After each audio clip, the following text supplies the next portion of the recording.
It's the perfect time because I was about to start too. First of all, before this whole thing started, I should do my morning routine. I just got ready right now, so it's hello Rebecca Lelaine. And if you don't know what's going on, this is Phoenix Wright Ace Attorney. We're currently on the 4th trial. And you'll figure out what's going on soon enough. And yes, I'm about to eat my breakfast while we stream. I have, this is leftovers from yesterday. This is Popeyes. I got some shrimp and the chicken sandwich.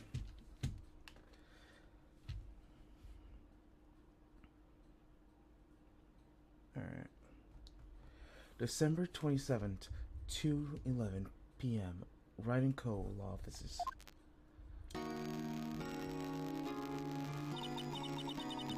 What was Mr. Edgeworth talking about? A memory of a crime that I committed. A memory of a murder.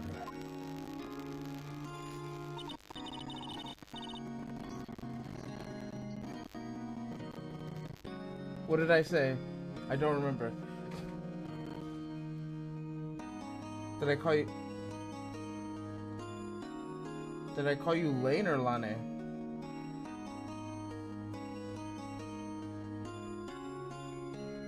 I don't remember. I have a really short-term, really bad short-term memory. I'm sorry. Unless I'm actively trying to remember something, I'm not gonna remember it. I'm sorry. Okay, so your name is Lane.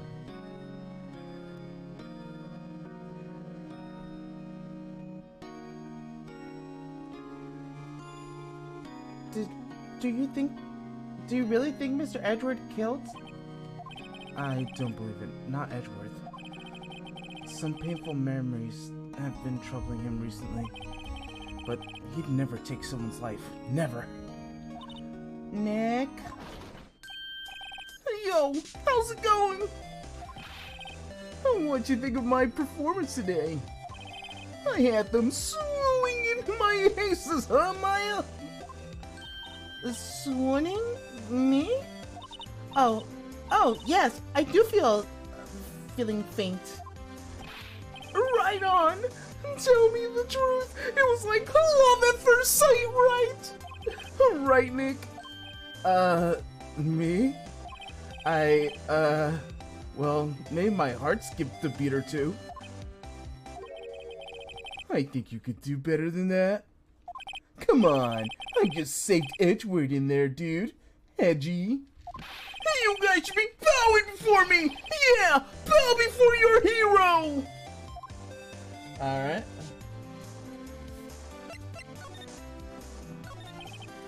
Larry, you really helped down the trial today.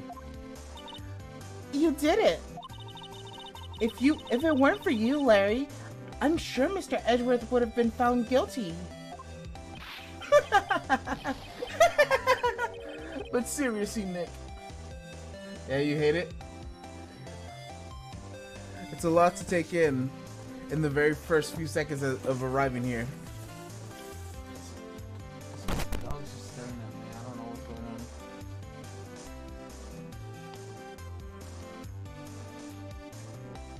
on. But seriously, Nick, that boat shop caretaker guy is pretty suspicious. But Edgy ain't off the hook yet. Way to spoil the mood, Larry. Hey, I'm just a guy sitting in the audience, you know. But from where I was sitting, Edgy seemed pretty edgy. I mean, can you really know if he's telling the truth of that night? Nick? I don't know, but what we do know is I'm gonna believe in the two of you until the end. Us two. Edgeworth and who else? You mean me, right? Nah, he means me, right, Nick? Yeah, you, Larry. Not me? But why Larry? Huh? Actually, yeah. Why me, Nick? Enough with the silent treatment. Okay. Nick, why do you trust Mr. Edwards so much? I mean, he's changed recently, true. But when we first met him, he was kind of a jerk, don't you think? You didn't know him back then. Back when you wanted to be a defense attorney? Wait, was that when you two were classmates? Yes, in grade school. They saved me, Miles and Larry. They saved me, and I'll never forget it. That's why I became a defense attorney, you know? What? Hey, Larry, what's he talking about? Huh? Oh, sorry, kinda forgot. Okay, Nick, out with it. I'm gonna hear this story today, and that's final. Okay. It's kind of a long story, so hang in there. It was the very end of the 3rd grade. I was on trial. A class trial. Fucking dick. Yeah. Hey, how you doing? Also fucking dangin' rope over here. Class trial. A class trial? The class trial. You remember, Larry? Spring of the 3rd grade? A kid in the class got his lunchroom stolen. Lunch money? Our school is really small. Every month, kids would bring an envelope with money for lunch from home. Huh. I see. Anyways, the kid's envelope disappeared, with $38 still inside. Oh yeah! Now that you mention it, I do remember that. I can see why you'd forget, though. You were out of school that day. Anyways, that envelope had been stolen during PE class. I was coming down with a cold, so I skipped PE that day. I was the only one not in class. So they thought you did it? Yeah, the kids in class said I should be put on trial. What's good, FMC 2018? Trial? So the next day we held a classroom trial with me and the defendant.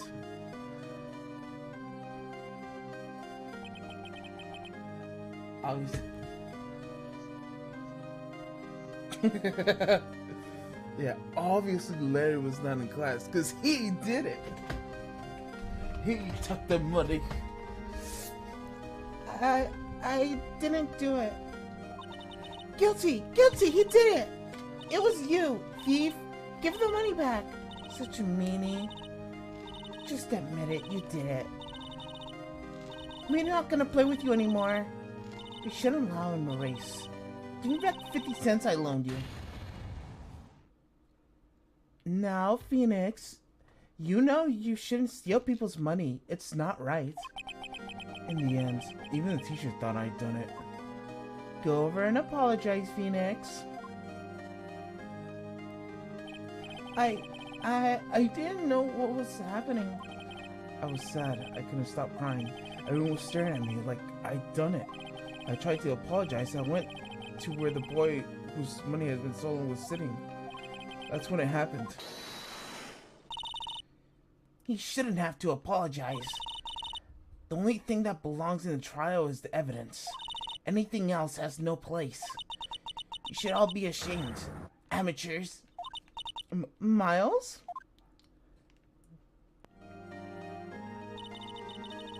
It wasn't you who stole the money, was it? No. Then you shouldn't apologize. Everyone's been shouting you did it, but no one has any proof. That is why, Your Honor, this boy is innocent.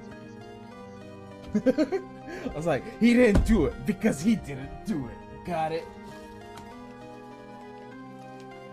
Yeah. That's literally what he just did. Oh no. The burger is stuck to the paper. No. No. This is terrible.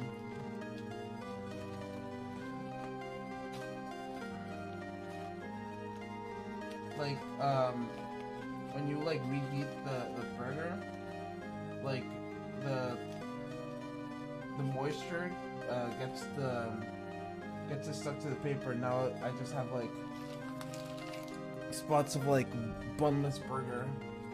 Bunless burger. Sag.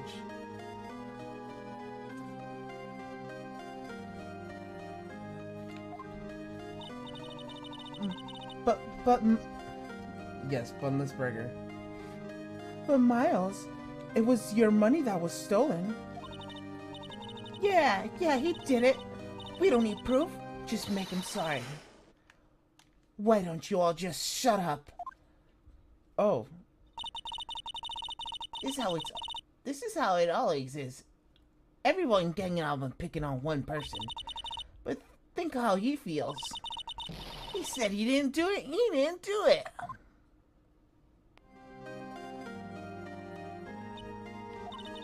Very well. I will replace the money myself. This class trial is over. That's how it happened. It was butts. Fucking butts, bro. Fucking dairy.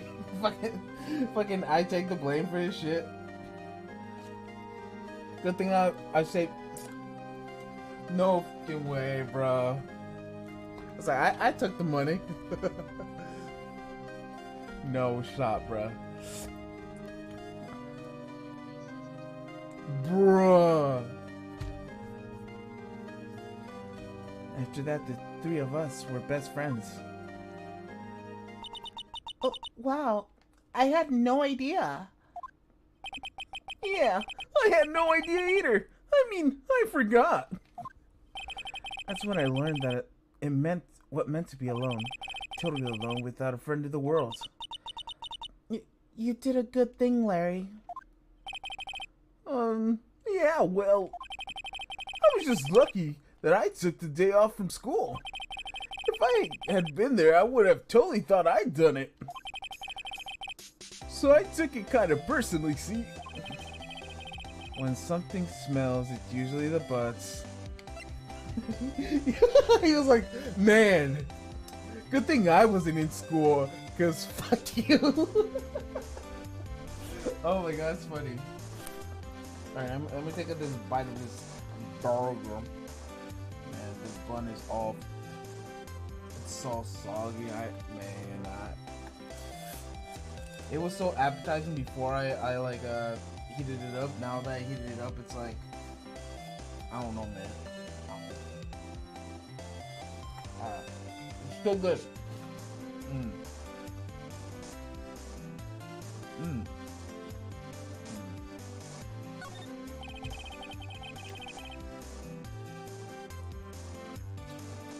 Anyways, Edgeworth and I talked after the class trial. That's when I heard that his father was a defense attorney. I remember his eyes would shine when he talked about his father. I'm gonna become a defense attorney, just like my father. A famous defense attorney. A few months later, he had suddenly transferred to another school. The 06 incident? Right. I'm not sure, but the transfer probably had to do with his father's death. That's so sad. It was several years later that I heard Edward's name again. There was an article about him in the newspaper. The headline was something like, "Dark Suspicions of a Demon Attorney."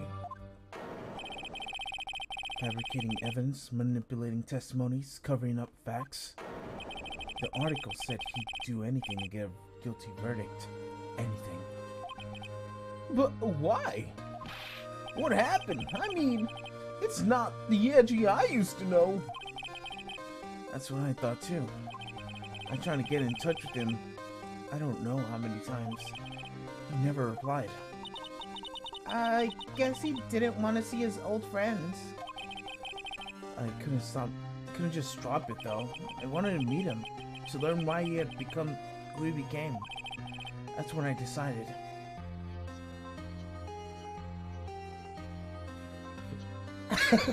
I'm sorry.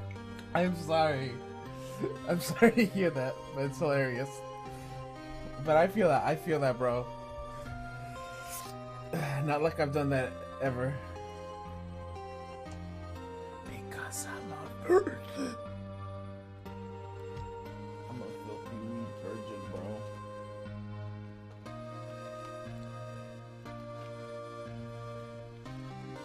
So then we take another bite, bro. It's like just staring at me in my face.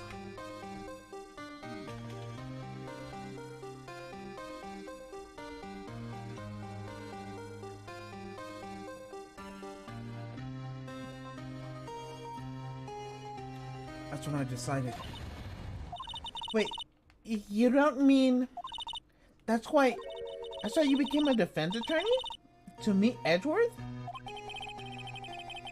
If I was a defense attorney, I knew I'd have to meet me. I knew you'd have to meet me, whether you wanted to or not. In court, Edgeworth believes in me, and I believed in him. He's a pain and no one in his side, but I'm the only one who knows the real Edgeworth. I am the only one who can help him. Whoa, Nick! So, is that why you helped me out for free? Yeah. I helped you because I believed in you. Except I don't remember saying I'd do it for free. Oh, Nick! Nick? We have to save Mr. Edgeworth, if it's the last thing we do, okay? Right. It very might well be. First, there's that Renault boat shop caretaker. We need to find out who or what he is. I'd settle for who. I guess I could clean out some of the evidence I no longer need. Okay, let's go. Alright.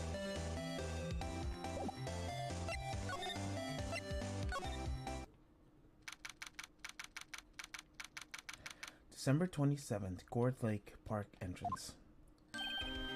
Hiya, pal! Long time no see! Oh, Detective Gumshoe! Close one today, huh? I got so worked up I snapped my tie in half. Sorry about that. No problem, pal. Thanks to you, we know who really did it. You mean the boat shop caretaker? Look, I'm gonna make you a promise. We gotta catch that scoundrel in my custody by trial time tomorrow. Yes. I don't know what voice to give him, so he's sticking with the goofy voice.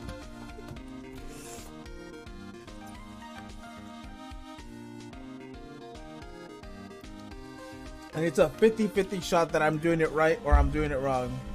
Every single time I do Butt's voice and his voice. Because there's supposed to be something, and they're nothing. Alright, let me take another bite of this sandwich.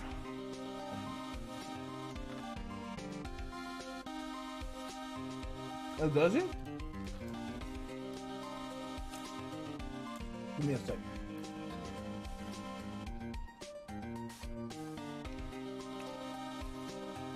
I'm gonna take... I forgot what Brock sounds like, to be completely honest. Like, whoa! Rock the Pokemon.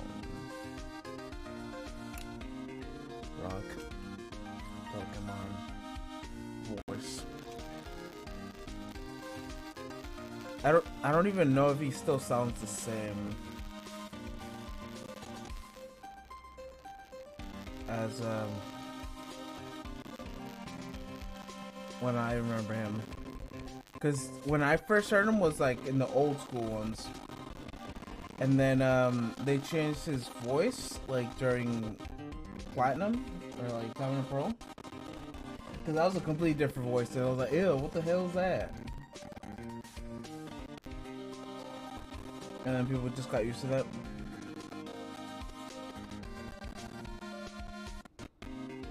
I don't even know what Brock sounds like currently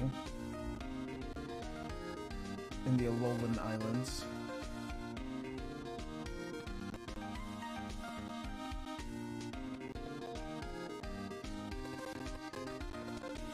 Oh no, I can't do that.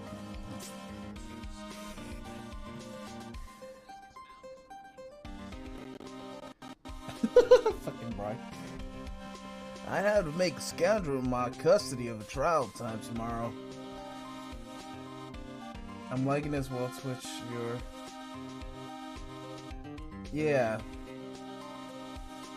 Because it's kind of lagging sometimes. Nah. It's always laggy. I have terrible internet. You can contribute, motherfucker. Yeah. Alright. Back to the YouTube. I mean to the gumshoe. I'm pretty sure I said that already. Come on, fool. I forgot what, damn it, what was the voice? Yup. Come that way. It is my duty to you as a police officer. That's not even right. Yep. It is my duty to you as a police officer. Now, I'm off to catch me a criminal. That sounded kind of suspicious, if you know what I mean. Detective Gumshoe sure is active today. Oh, and one other thing. Eek! No one can go into that woods today. The woods? Where Lotta was camping. The woods are off limits to camping, and apparently a park ranger found out. He got pretty mad. No one can go in for a while. Sounds suspicious. I guess Lotta's in a lot of trouble. Anyways, I'll be seeing you tomorrow. Alright, that was something. Let's go to the beach. Huh? The steel eyesore is missing. Eyesore? Looks like the hot dog stand is closed too. I guess Larry's too busy worrying about Mr. Edward to show up for work. Alright. And bookshop. The old caretaker got away. Yep. I never imagined he might be the real murderer. I know that clearing of a throat anyways. I already had a voice for him. Fuck. Alright. I'll see what I can do. Oh. Hello. What might you be doing here? That's welcome. Ah, the taste of my youth. That smell of fresh lemon, you see. Mr. Grossberg, this isn't a time for idle reminiscing. Mr. Edward's trial ends tomorrow. Yes, that is true. But for a born high on today's trial, Edward should be fine, right? Well, I'm not so sure about that. Oh, and what do you mean by that? Well, I'm not sure. If you find anything out, come by my office at once.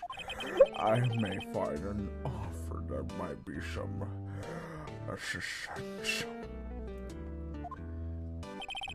Thanks. Bye. What do you think Mr. Grosser was doing here? What do you think Mr. Grosser was doing here anyways? Who knows? Alright, let's go in. Oh, I thought that was an AK-47, bro. No one's home? Hello, hello. Hey, it's Polly. Hey, Polly, what are you doing here? Nothing. Hey, I wonder where your owner's gone, Polly. Hello, hello. I can't believe he'd run off and leave his poor old parrot to fend for himself. Hello, hello.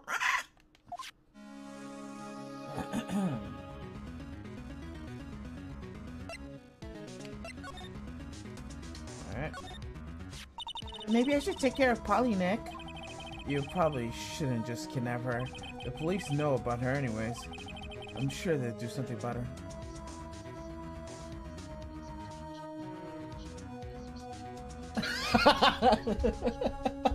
That's hilarious. Why would you say that? Well, okay. Sorry, Polly. He says I can't take you. Great, now the bird's gonna hate me.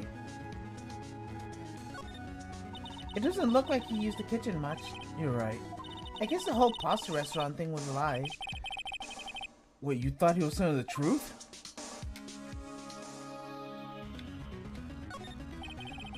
Everything's cold. Looks like he didn't run this heater on. I guess he hasn't been back since the trial. The fishing pole looks expensive. Maybe you should bring it to Detective Gumshoe. Don't you think the caretaker would mind? Well, we could just leave him the metal detector in exchange. Maybe that we better not. Ah! What's wrong? Oh, never mind. What? Tell me. Just when I saw the TV, I remembered. They were showing a Pink Princess special this weekend. Oh. See, that's why I didn't want to tell you. That reminds me, Nick. Polly here knows the number to the safe, right? Yeah, that's right. Polly, what's the number to the safe? 1228. Ah! Let's open it, Nick. Come on. I'm sure there isn't any money in there. Aw, but hey, he keeps it locked, right? So there must be something valuable in there. I'm not so sure. Okay, Nick, let's see what's in there. I guess there might be a clue or two. The only thing in here is a letter. A letter? Aw, boring. There's no name or signature on this thing. The handwriting is very precise, clear letters. Get your revenge on Miles Edgeworth. Edgeworth?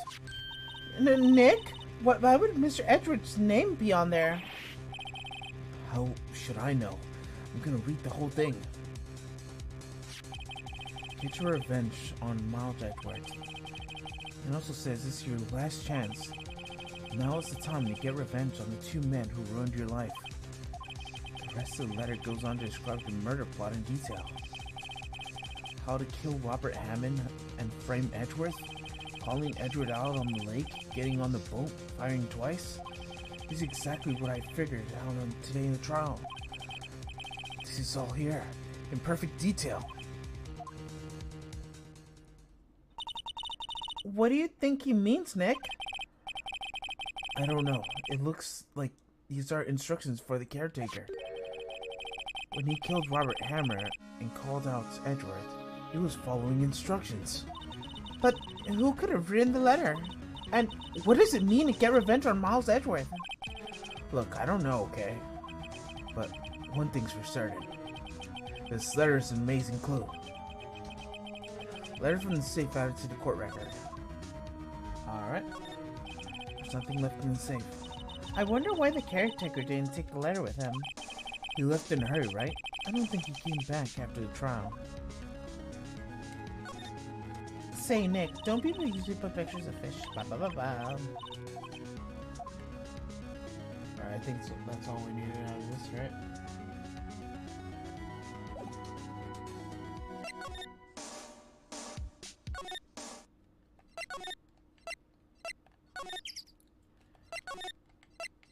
Oh my god! Thank you, Mr. Fresh Mexican 911. Thank you for following. You scared the ever-loving bejesus out. Oh man. Got me dying. I see you moved in from YouTube to Twitch over here. Either that or you subscribed on YouTube and I didn't figure that out. Because all the alerts go through the same thing. So I don't know if you subscribe in one place or you follow in another. Hello, Chris Live. Or is it Chris? Chris is live.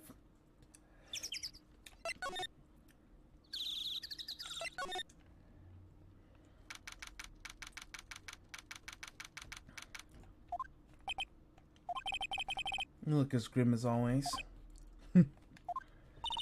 Mr. Edgeworth, I heard this story about the class trial. Class trial? What do you mean? You don't remember? Yeah, that's very what do you call it? Fortunate. Oh, bruh. Fucking. Yeah, which is good. I mean, yes. You don't remember?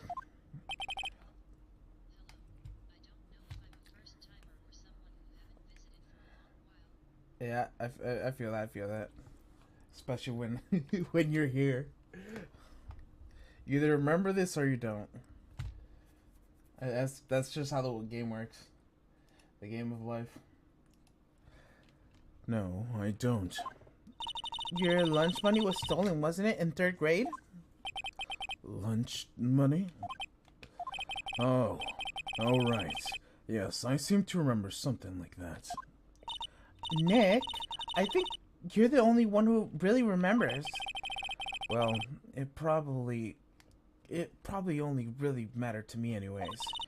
Mr. Edward, didn't you know that the trial was the reason Nick became a defense attorney? Ridiculous. Gee, thanks. And that said, it does sound like the kind of thing you do. You haven't changed a bit, have you, right? So simple. To a fault, even.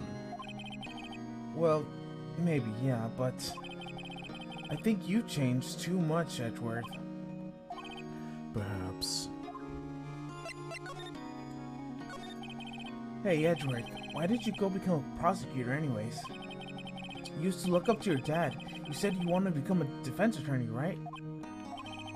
I couldn't let myself deny reality like you. What do you mean? My father was taken from me, and you want me to defend criminals. I'm sorry, right? But I'm not that good of a person. One suspect was apprehended in your father's murder, right? Yes, the man was trapped in the elevator with my father. His name was Yanni Yogi. He had to be the shooter, any way you look at it. Yet, he was found innocent. True. Now, what was that music for Better Call Saul? That the Better Call Saul intro thing music. Someone link me in chat. Better Call Saul music.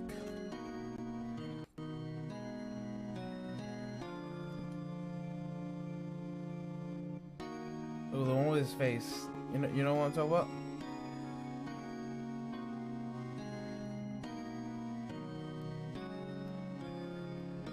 I'm just a meme.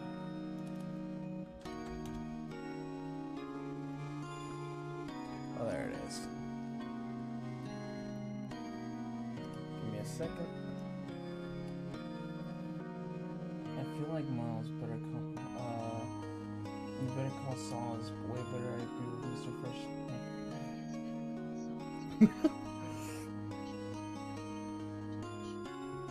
Alright, let's try it. Wait a minute. Okay, turn that on. Turn this on. And then put this on.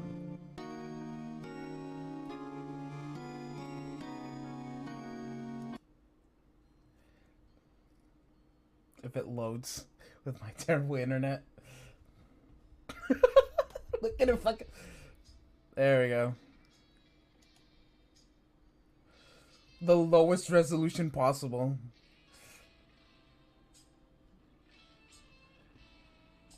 Oh, you can't even hear the music. Okay, give me a sec. Oh,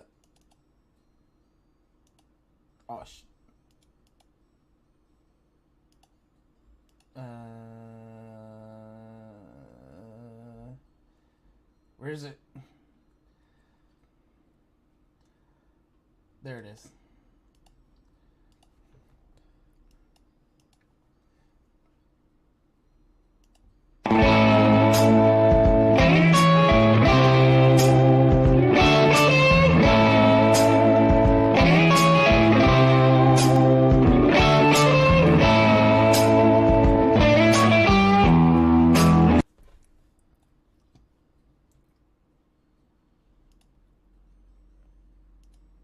That is all. I went to... Hello? Tell me if the stream started.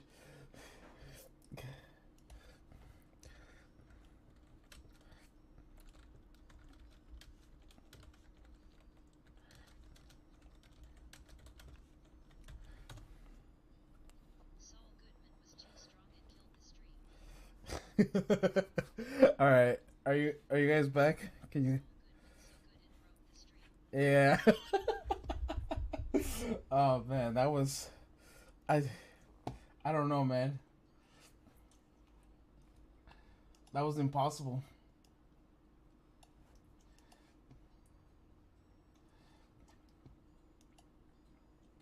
Let me see if it's still the same episode. Okay, perfect.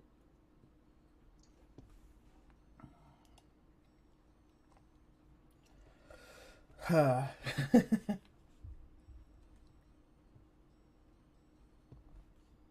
back to the game. Can you guys, oh, you can't hear the game music. Okay. Alright, is everyone back? Is the stream working?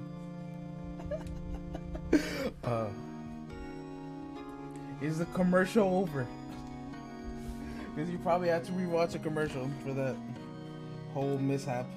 Saul Goodman. Fucking this. Alright, perfect. Alright, let me take a bite of this sandwich before I start.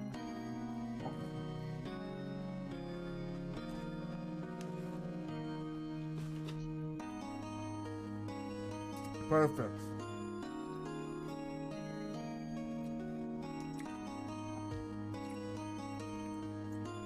That's because you twitch.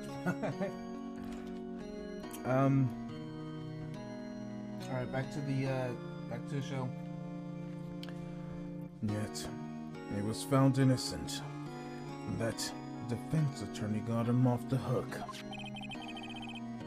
That would be Robert Hammond. On that day, 15 years ago,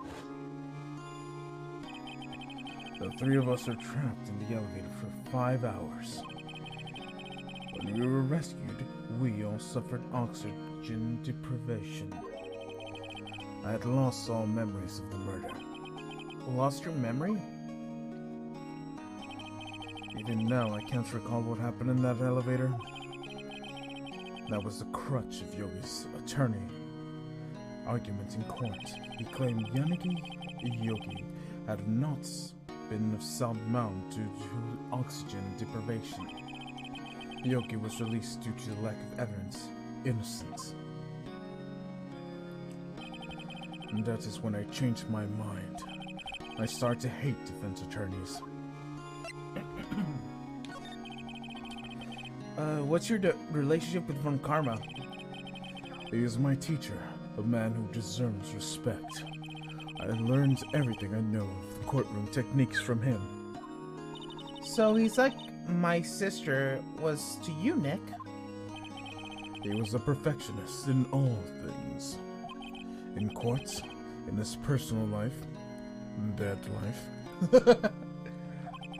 He was obsessed with doing everything perfectly. Perfectly, huh? In all the cases he has taken on, none were left unsolved. and not one suspect was ever declared innocent. Ever. But that's... I know.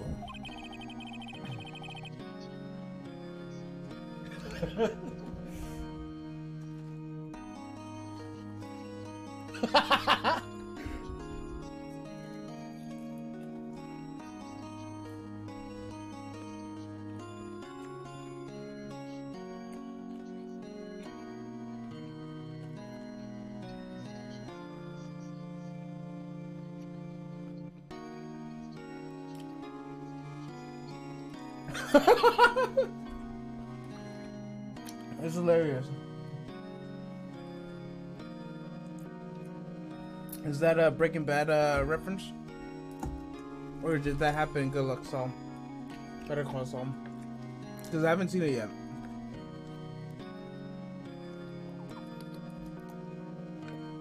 All I know is it's Breaking Bad spin-off. I did watch that though. Breaking Bad.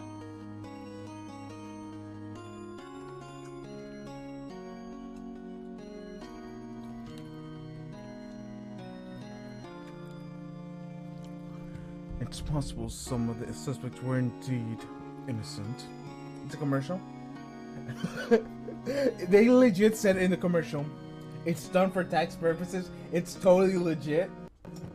I didn't hear that. Hopefully the stream doesn't crash me doing that again. Do you have a YouTube link so I could just click on it? Because for all intents and purposes, my stream will break if I search it up. That's how bad my computer is. Not gonna lie.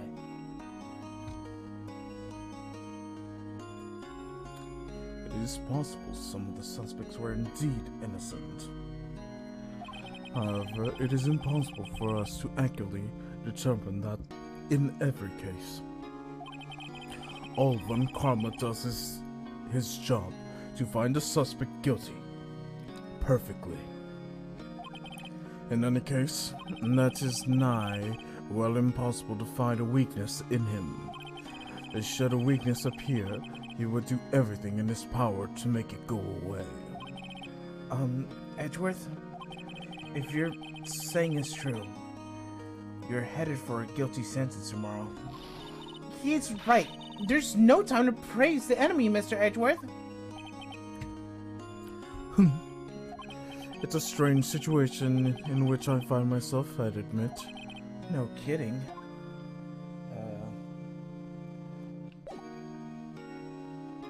Wait. Is that...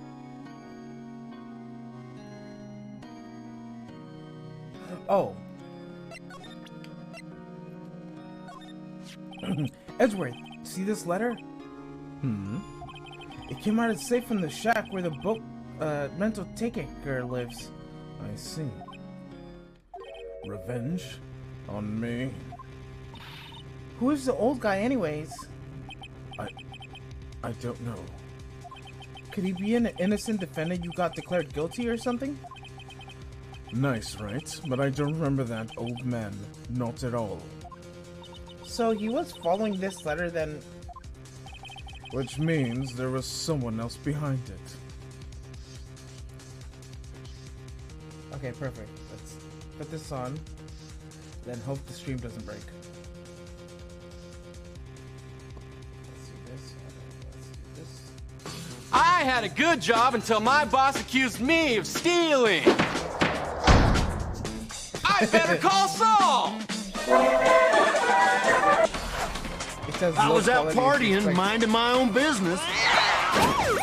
You are under arrest. I'd better call Saul. Yep. Hi, I'm Saul Goodman. Did you know that you have rights? The Constitution says you do, and so do I. I believe that until proven guilty, every man, woman, and child in this country is innocent. And that's why I fight for you, Albuquerque. Better call Saul. He didn't say that's totally legit. Station Zebra Associates loan for tax purposes. What? Letters to Saul. Well, looks like it's time for the old mailbag. I mean, hey, Dear Mr. Goodman, Hey, yo, where's according my- to the police, I may have murdered an elderly man. Help. Julie in Colorado. Julie, don't use the word murder and don't write it down, ever. Okay? Maybe this guy was just real old and he was about to drop dead of natural causes and you happened to... Alright, let me do this. Where is my avatar? Why is it not working? Alright, let me exit this and then re-enter my my avatar form.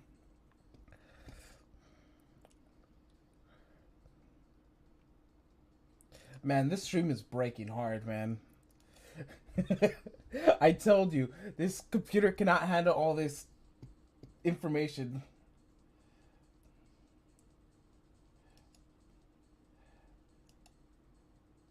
Where? What? What is causing this to malfunction? Oh no. Oh no. Oh no. Oh no. Oh no. Oh no. Better Saul did it again.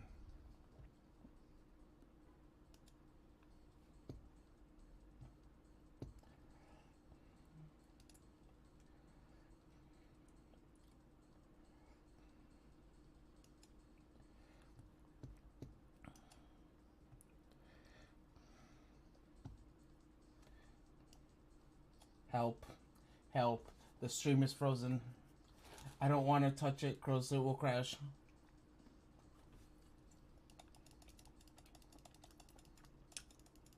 Sad face. How could this happen to me? I made my mistakes.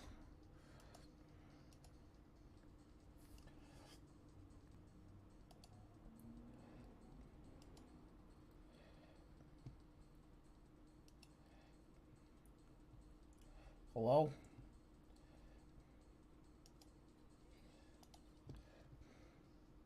Hello? Better Call Saul destroys the stream every time. Just destroys the, like, it crashes the stream. What is wrong, Better Call Saul? My computer is so bad. They can't handle Better Call Saul. He's too powerful. Are you guys back? Because I don't think anyone's here anymore. Yeah. It killed my avatar as well. Alright, I'm just gonna put a JPEG. And then you're gonna have to live with that. A JPEG?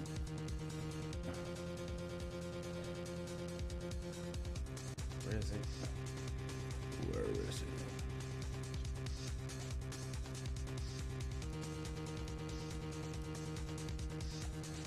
I'm gonna put this in the corner to replace my avatar because it's gonna.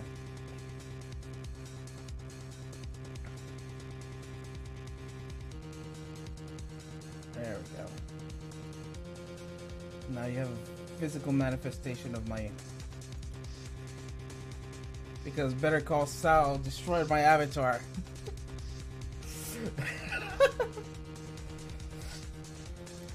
Alright.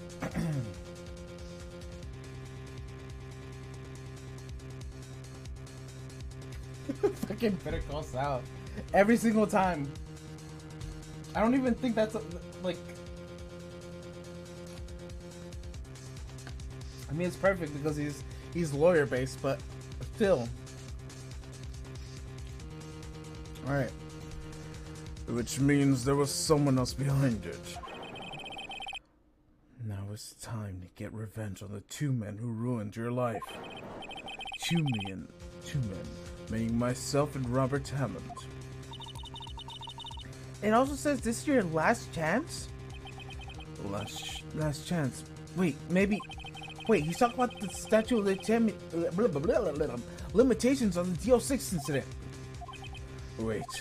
Wait, that old man. What is it? Do you know who he is? Yogi. Could he be Yogi? Yogi? The suspect in the DO6 incident. The one who found innocent. Yanagi Yogi. Yanagi Yogi was the court bailiff at the time. He just happened to be in the elevator together 15 years ago.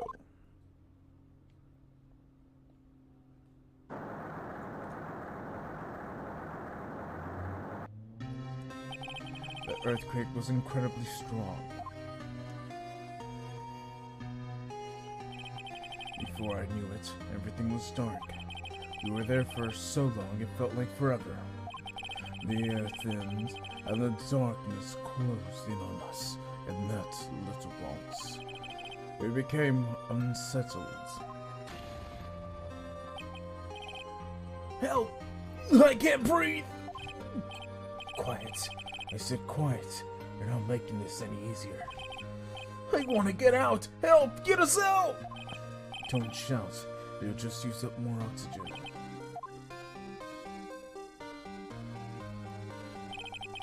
That is all I remember.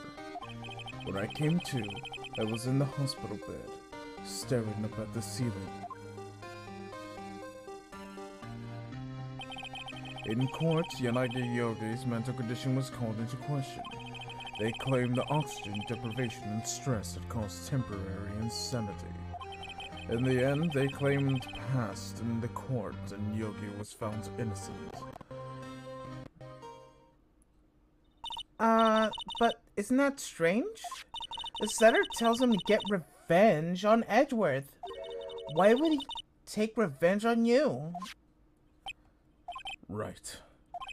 Yeah. There's something I've been troubling me these past few days.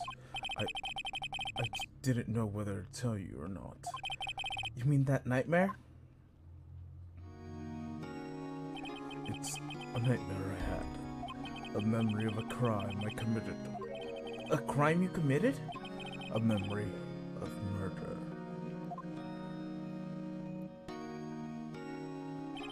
I think it's time. The time has come to tell all.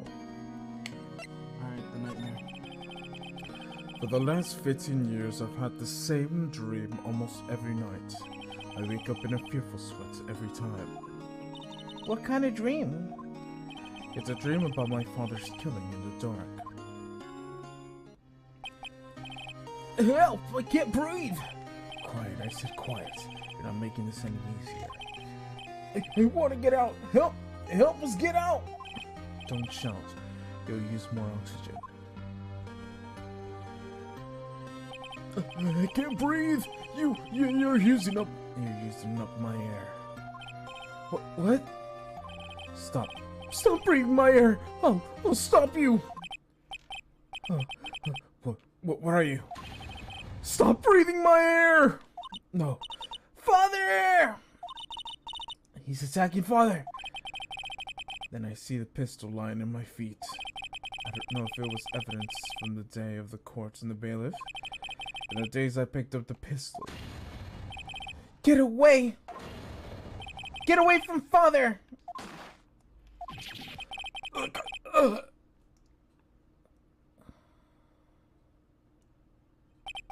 And that was that scream I wake. That bone-chilling scream. A scream that's rung in my ears for the past 15 years. But that's just a dream, right? Right? And I thought that's the only thing that has kept me sane for the last 15 years. But what if I'm wrong? What if it is real? They say that sometimes people shut out memories of self-defense. Maybe it was I who killed my father. What? If you think about it that way, this letter makes sense and get your revenge on Miles Edgeworth. Think about it. Yogi was really innocent. That's why he wanted revenge against me. But wait, Edgeworth, you mean... It was me. I was the true criminal of the DL6. I shot my father. This is bad. What are you gonna do, Nick? What can we do? I don't know. I don't think there is anything we can do. Like, it's not... If there's someone else who knows a lot about DL6 incident, maybe... There is, Nick. There's someone else who knows about the DL6. Time to go get the parrot. Oh, wait, no. Professor Grossberg.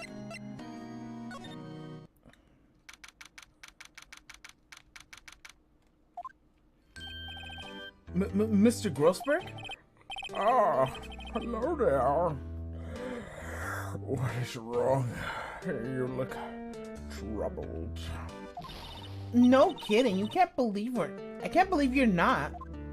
My. Just calm down and tell me what happened. It's Mr. Edgeworth. He...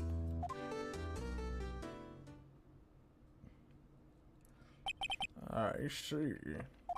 So, Edgeworth dreamt he shot his own father. It's only a dream. Only a dream.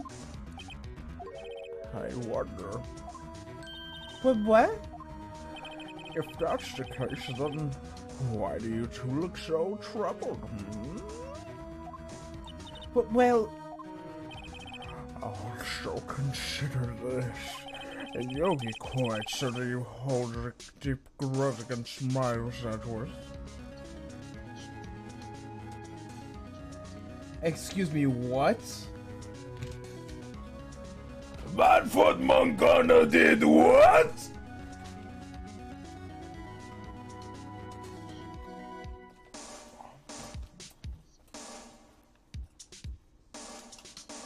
Major. I mean, they still think Edward did it.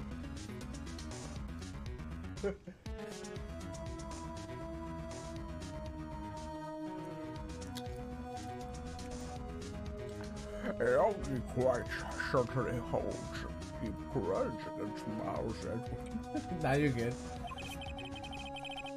So deep, he wanted to frame him for murder. This leads me to surmise that Mr. Edward's dream was not a dream. It was real, as you imagine. Miles Edward threw the pistol to save his father. The pistol fired, and the deed was done. No, I don't believe it. Yogi was a suspect of murder, and his career as a bailiff was irreparably wrecked. Thus, he sought revenge on Miles Edgeworth. This was her last chance, of course, with the statute of limitations so close. Gregory Edgeworth. What do you know about Edgeworth's father? It was a defense attorney, Paul, without peer. It sounds trite, but it's true. Well, he may have had one peer, now that I think about it. Your mentor, Maya Fay. My sister? Gregory Edward was very disapproving of Von Karma's techniques.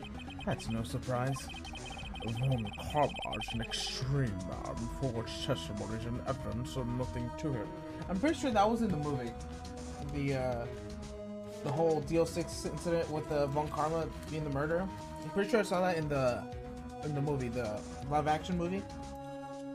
Phoenix Wright. Let's take a piece of meat. Let's put it in between two pieces of meat and then eat some shrimp.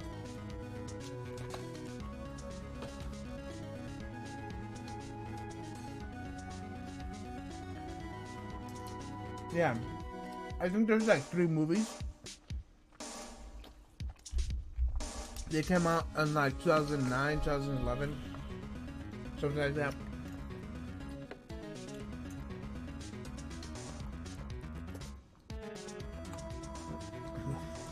Way before the anime. I'm pretty sure it was before the 3rd game. It was like,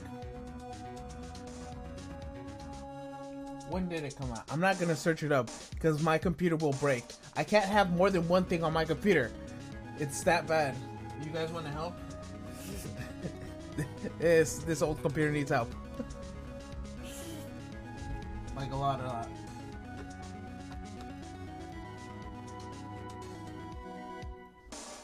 Considering it crashed every time I opened fucking Edge.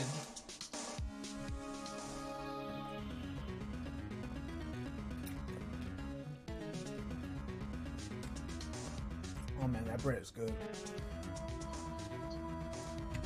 Yeah, that one. It was somewhere around that age, time zone. Von Karma was an extreme man.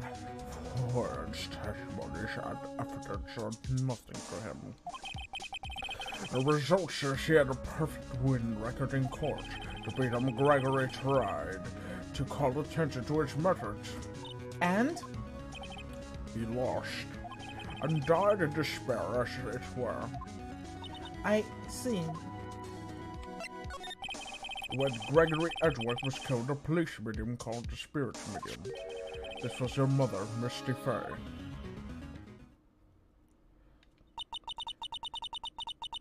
I am Gregory Edgeworth. I have been killed. The one who shot me was the bailiff, Yanagi Yogi. Yet Yogi was found innocent. That's when my mother left us. Everyone called her a fraud. I mean, technically, he would say Yanagi Yogi if he was protecting his son. You know? He wasn't gonna say, my murder was my own son, my old Edgeworth. Oh no! Time to put that child in jail. No! I'm pretty sure he wouldn't be going to jail because it would have been, I mean, they got the other guy innocent. But it would still cause a stigma that would harm him for years.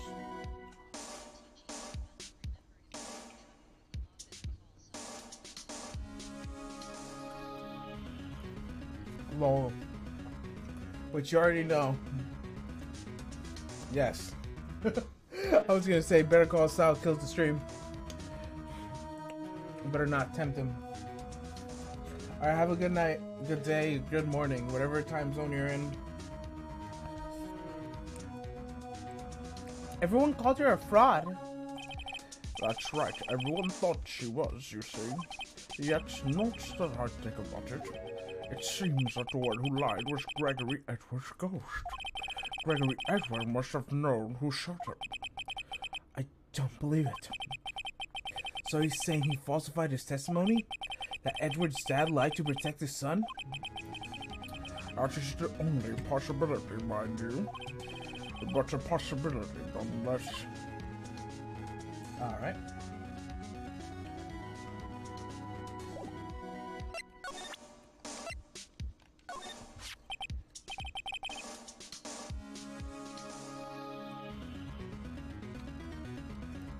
Ho ho! So this is a letter. It seems that Yogi was following this letter when he killed Hammond. But why did he kill Robert Hammond? Hammond was a skilled defense attorney, but he defended clients not for their sake, but for his own sake. For his own sake? He never trusted his clients, that warden. The only thing he trusted was his own ability. But he got the client found innocent, so why should it matter? Actually, my dear, it's quite different. He was an innocent victim, but no one but himself. The Yogi was a free man, but socially he was ruined. Huh? You'd understand sooner enough. Wait, What is it? this letter. I've seen this handwriting somewhere before, a long time ago. Whose handwriting was this? You have any idea who wrote this? Manfred von Karma. Could it be Manfred von Karma? Von Karma? Why would he have something to do with this? Well, I'm not sure. It was me! Ha! It was I. Deal.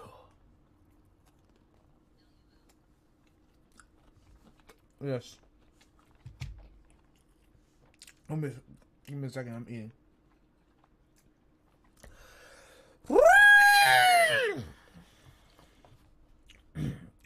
Von Karma. Wait, you're right, my boy. This is Von Karma's handwriting. I'm sure of it.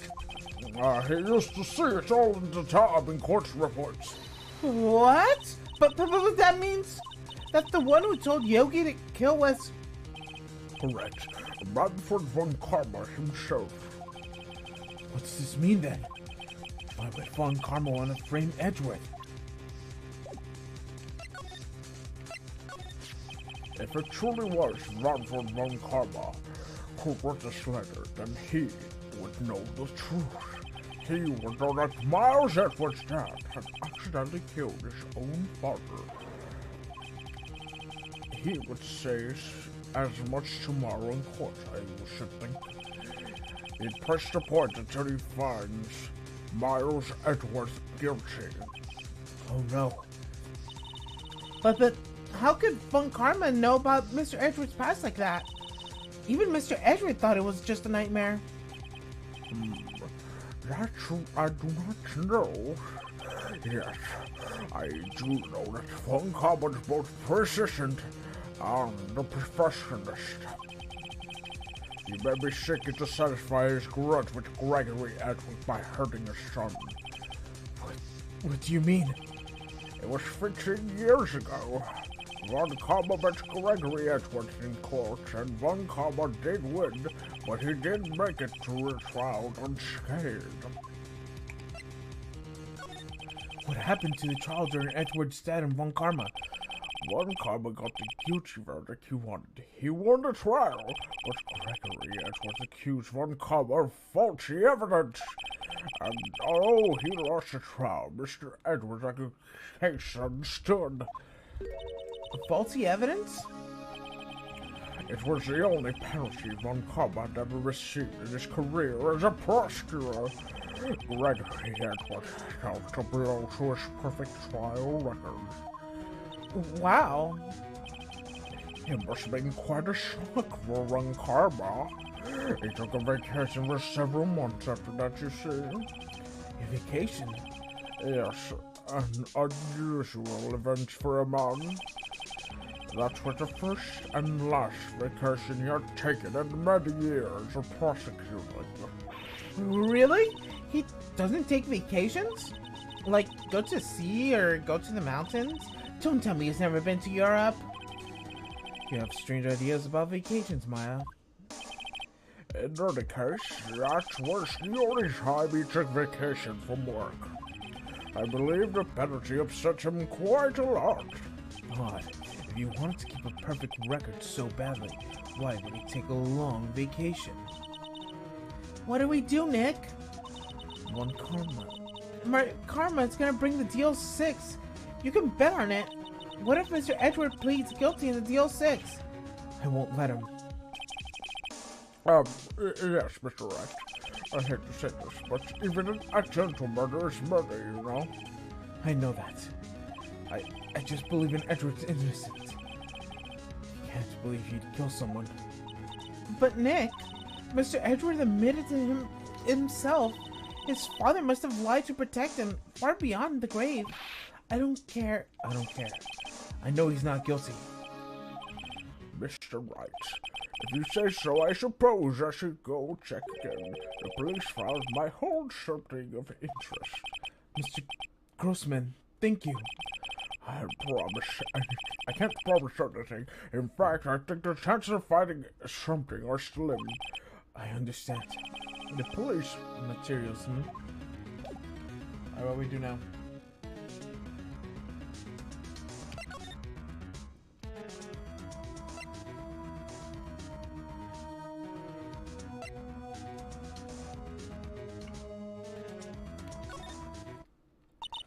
One day, Nick. Yeah, I know. Well, no time to waste. Let's get going. What do you think we should do, Maya? You know what's best, Nick. Just do what you do. That should work. Well, have any ideas? It's all tied to Deal 6 incident. We'll find much as we can about the murder before tomorrow. Something that happened back at that when Edward woke. Alright.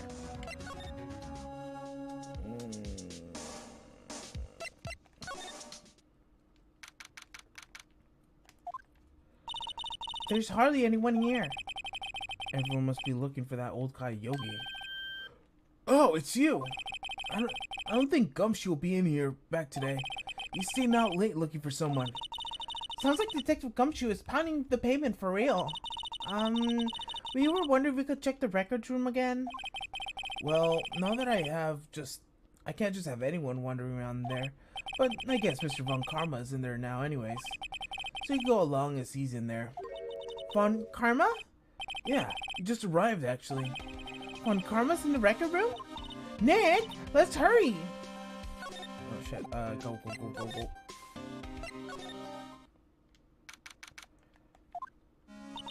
Dusty as always. We were here just yesterday. I'm sure they just haven't had time to clean. What's wrong, Nick? Nothing. I just noticed that he isn't here. Von Karma. Huh? One of the drawers here is open. Someone must have been looking in it recently. The label says unsolved cases evidence? Unsolved cases. Nick, the files for Deal 6 is completely empty. What? What are you doing here? Eek! Von Karma? You! How did you know my name? Huh? Have we met? What are you saying? We see each other every day, don't we? We're Miles Edwards' defense attorney. Defense team. I beg your pardon, you see, I really remember defense attorneys. They're like bugs to me, needless things to be crushed. I see how this guy was Edward's mentor. I can see he's carrying the Deal 6 incident in his hands. Also, let me finish eating this real quick.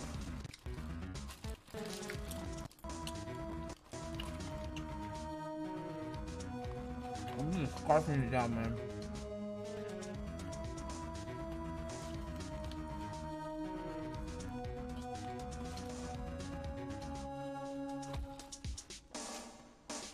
Crumbs and everything, you know.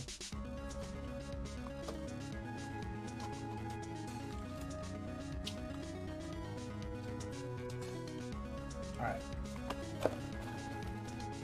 Completo. Nice. Oh. Good thing that I didn't start the stream.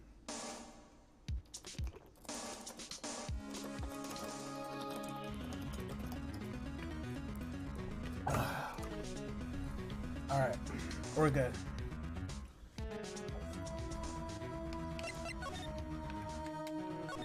And this cabinet is where they kept the evidence for current cases. Some things are obviously murder weapons, others are question marks. Some just looks like random junk. Nick, what do you think the clothespins are for? Don't touch that. It's evidence. Looks like there's files inside the glass case. This case looks so dusty I can't look inside. Oh man, I got hiccups. Nick, it's locked.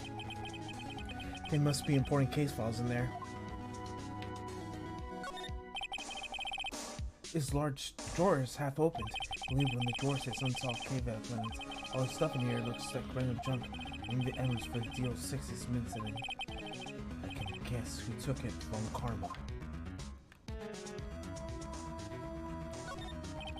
There are files collecting case reports. There's a large volume of reports here. Wow, these are all case reports? Yeah, it's a graveyard of police cases. I guess my sister's case reports are here too, quietly gathering dust. There are shelves stuffed with case files in the back of the room too. Forgotten cases rotting away for eternity. Nick, let's get out. Get what we need to get out of here. All the dust is getting to me. Alright.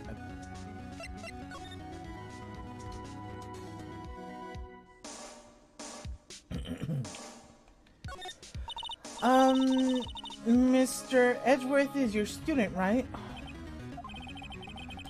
A romanticist who still can't shed that veneer of amateurism. Just like his father, always second rate. Mr. Von Karma, you had an axe to grind with Mr. Gregory Edgeworth, didn't you? Me? A grudge against a mere defense attorney? Why? Because he dealt a blow to your otherwise perfect trial record. So you did, but what I don't get is, why did you take his son under your wing afterwards? The son of your most bitter rival. That, my dear attorney, is none of your business. Tomorrow's will be the last day of this trial. It's been a while since I've had a defense attorney last this long. Still, you will lose in the end. Miles Edgeworth will admit his own guilt. His guilt of 15 years ago, you mean? You're quite the researcher. If you've done your homework so well, then certainly you must understand. You know that Miles Edgeworth will tell the courts tomorrow. You were right. So Von Karma is going to bring the deal 6 in court tomorrow.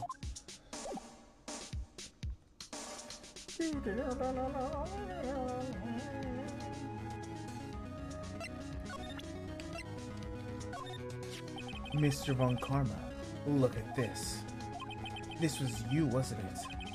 You instructed Yanagi Yogi to commit murder. Yanagi Yogi? How many years has it been since I heard him called by that name? He's a fool! I told him to burn it after he read it. So you admit it? You wrote Mr. Yogi that letter? Yes, my dear defense attorney. Thank you for taking the trouble of bringing it to me. I've saved me a lot of needless hassle. What? Nick! What is that thing? A stun gun for self-defense, usually. Indeed. 600,000 bolts will course through your body like a dog touching an electric fence. 600,000? Oh, don't worry. People don't usually die from it. Usually. Now, give me the letter. No. No! Whoa, what are you? Nick, run! Ah! Maya! Out of my... Ah!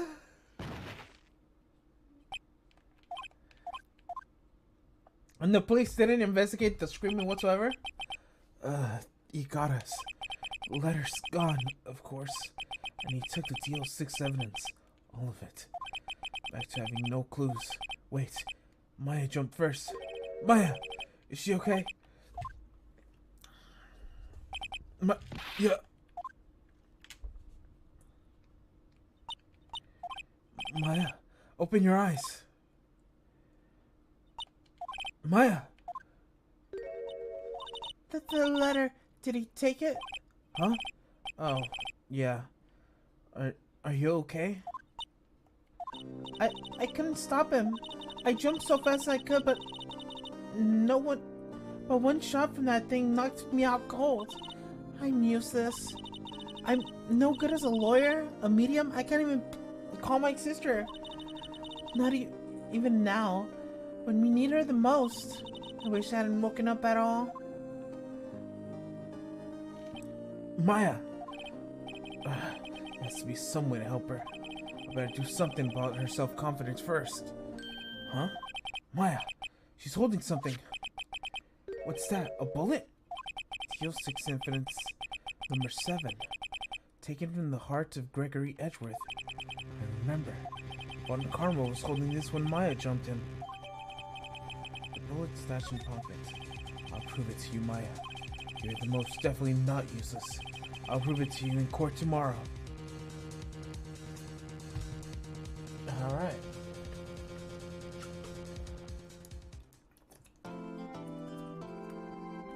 Ace Attorney, Phoenix Wright.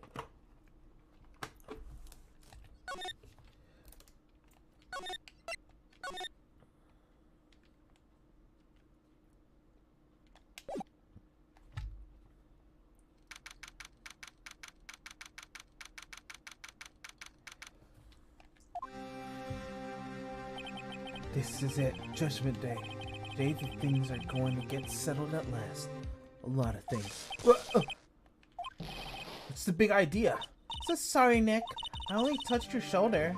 I guess the shock hasn't worn off from my run-in with the stun gun yesterday. Arguments? Arguments? What arguments? Anyhow, today's the last day of the trial. Good luck, Nick. Yeah, thanks, Maya. Edgeworth is looking glum as always. I hope Von Karma doesn't push him too hard.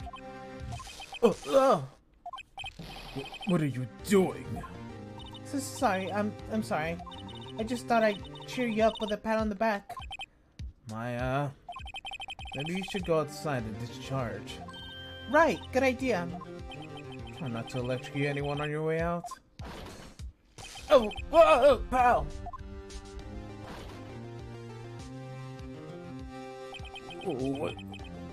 What's going on with that girl? Detective Gumshoe. Morning, Mr. Edgeworth. Good morning. How did he go, Detective? Have no fear, as promised, I've captured our runaway caretaker. I just brought him in, took all night, pal. Thanks, Detective Gumshoe. You must be tired. Actually, after the shock I got all the way in, I feel pretty good. Yogi says he's forgotten his own name. But that has to be a lie. Why would he want revenge on Edgeworth if he couldn't remember the past? Does he remember and is going to prove it? And I'm gonna prove it. December 28th, 10 a.m. District Court, courtroom number 3. What happened in courtroom number 2? Court is now in session for the trial of Miles Edgeworth. The defense is ready, Your Honor. The prosecution is ready. Right. Very well. We have reached the final day of the proceedings in this trial. I ask the prosecution submit the signs of evidence. Understood. Come on, don't be awed into science by every little thing he says. Very well, Mr. Von Karma, your opening statement. Right. Thanks to the Detective Gumshoe's efforts, the boat rental shop caretaker has been arrested. In yesterday's trial, the defense asserted that the caretaker was the murderer. However, that caretaker was yet to confirm this. I would ask the defense to cross-examine him as much as necessary. Very well. Please bring the witness to the courtroom.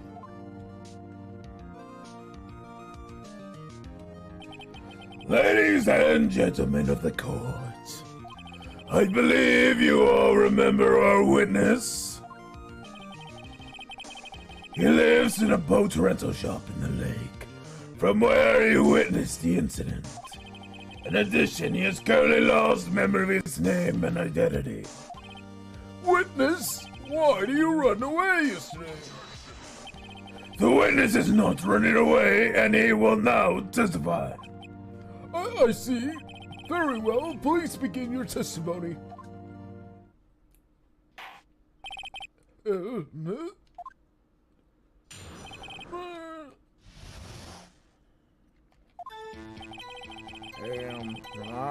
I'm really sorry about leaving yesterday like that.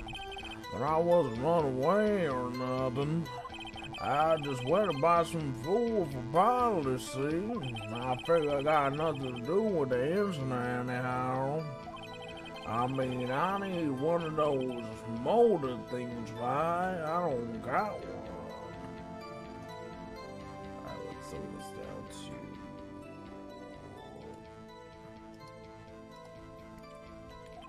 too. And so my testimony yesterday stands, and it is. Very well. Let's begin the cross-examination, shall we? He has to know his name. Yanagi Yogi. You're Yanagi Yogi, and I'm gonna prove it.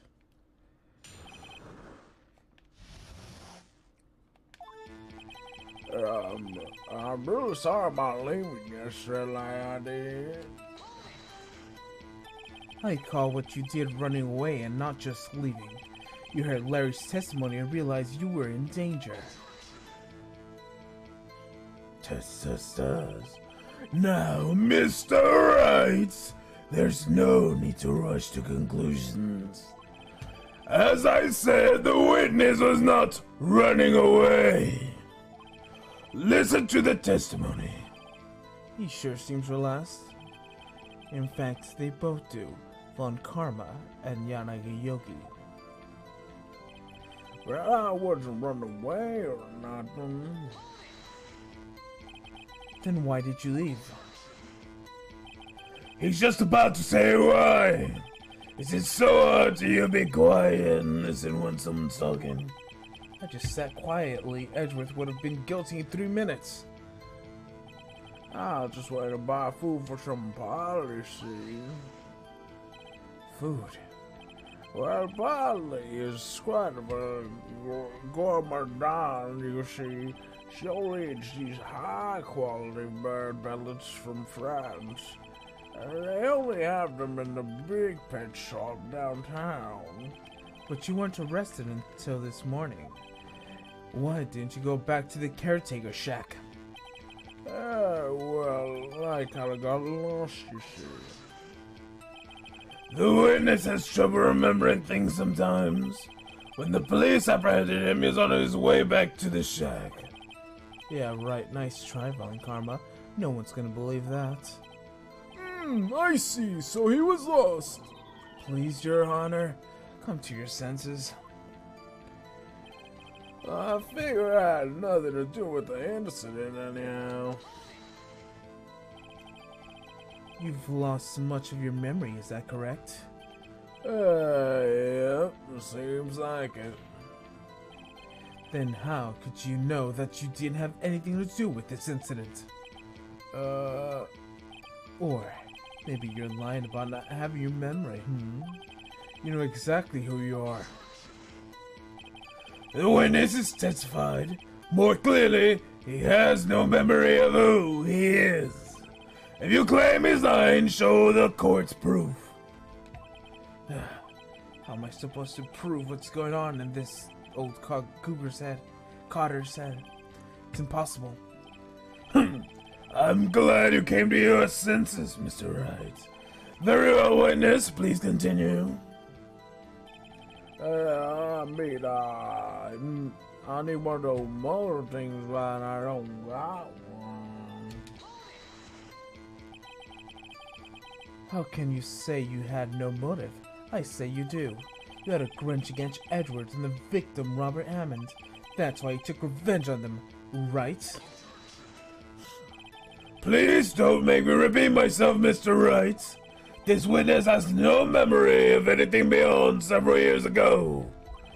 He can't hold a grudge. It's impossible. Let's prove he's lying about his memory. Otherwise, I'm gonna have to do the same thing over and over until the trial ends. Might I say something, Mr. Wright? Yes, Your Honor. You've been saying the same thing over and over.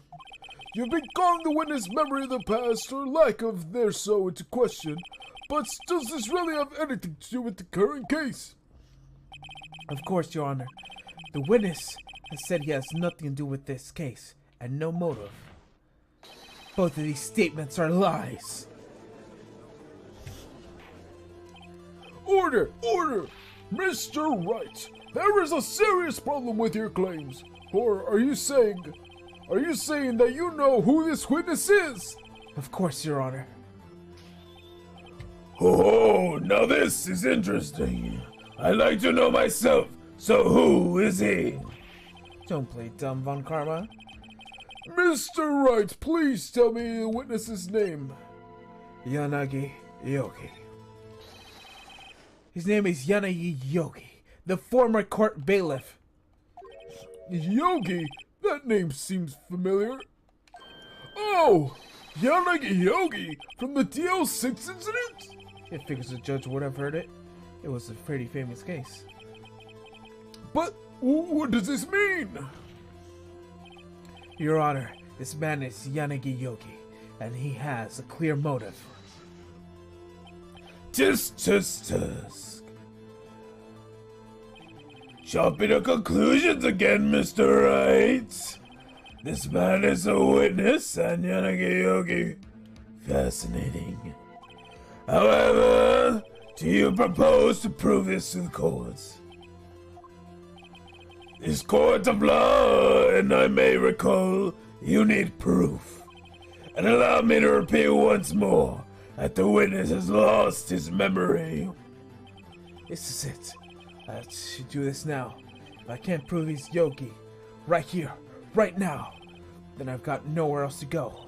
Nick, how are you gonna prove that? How are you gonna prove that he's Yanagi Yogi? It's okay. It's actually quite simple. Your Honor, please take this man's fingerprints. Then we'll compare him to the fingerprints on file for Yanagi Yogi 15 years ago. I see. That makes sense. Just. Huh? I'm very, very sorry, Mr. Wright. Why? The witness has no fingerprints. What? What? No fingerprints? You see, I worked as a caretaker. I worked at a chemical plant. I burned my fingers working and stuff. Yep. What? Yogi, you sneak. You burned your fingertips to hide your past. Very well. If the witness has no fingerprints, I guess he will not be able to prove his identity. Also, would prove why the gun didn't have fingerprints besides Mr. Edwards, even though he shot the gun. Haha. Got you. No.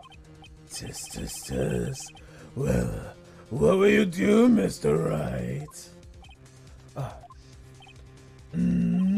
It seems the case has been decided, no? No. I know what happened. I know everything. I just can't prove it. But no, I can't let it end like this. I can't lose. There has to be another way. There is no one who can testify as who the witness is. No one. Nick, what are we gonna do? I didn't even consider that he might have erased his fingerprints. What do I do? Test.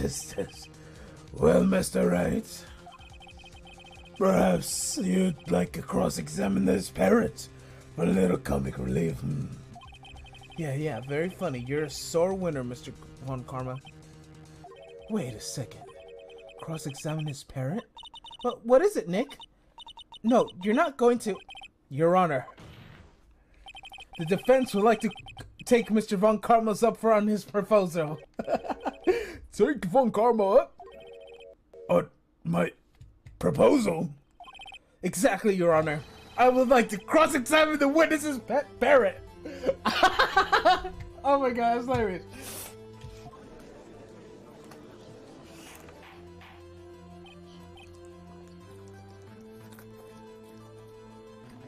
True. I mean, he did lose his memory because he has to have a parrot to keep his memory. Order! Well, what do you think, Mr. Von Karma? Need you ask?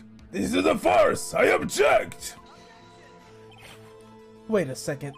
You were the one who suggested I cross-examine the parrot, Von Karma. I have a right to do as you suggested. Well, if you're so desperate, then please be my guest.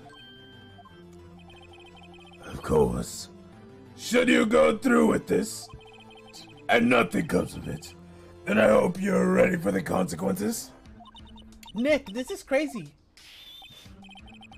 Well, still want to go through with this little game? Yes, I'm doing it.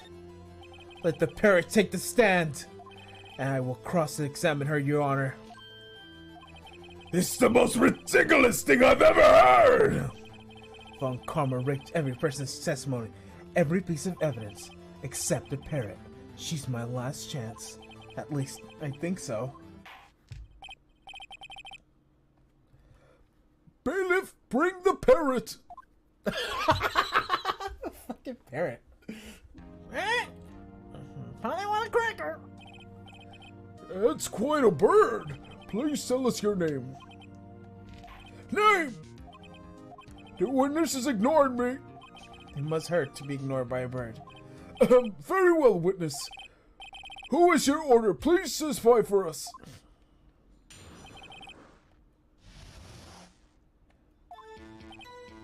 Hello, hello.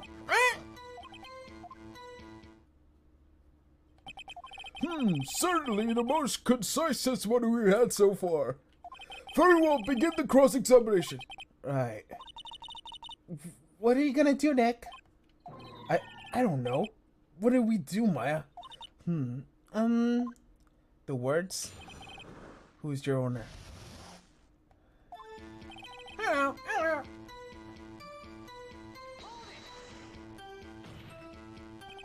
Witness, you can't just say hello and expect us to get us anywhere. I want you to testify. Maya, you talk to her.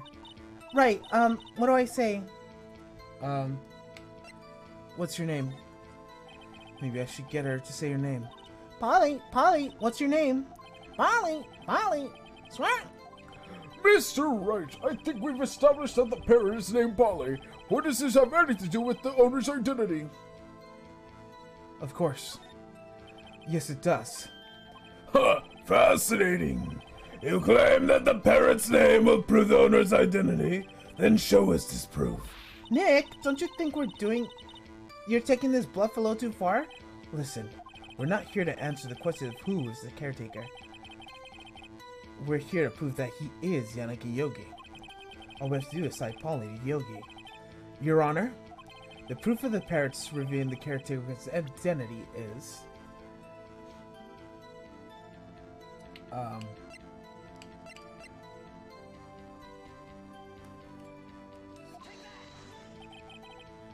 The DLC case file? That is quite a large file you have there. Which page is this proof on then?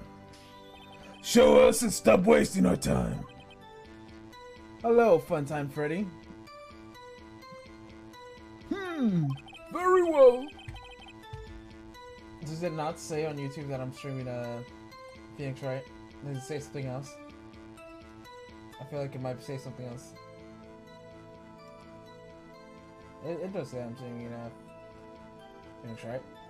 Yes, I do. Yes, sorry.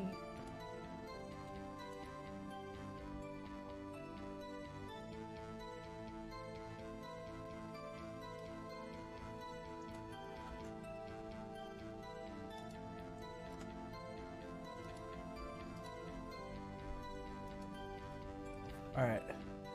Very well, Mr. Wright. Please show us the page. Where in this file is the information connected to the parrot's name?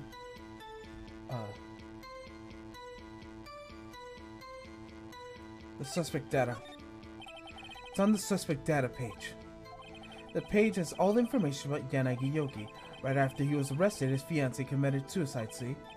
Indeed. It does say that, yes? What is fiancée's name?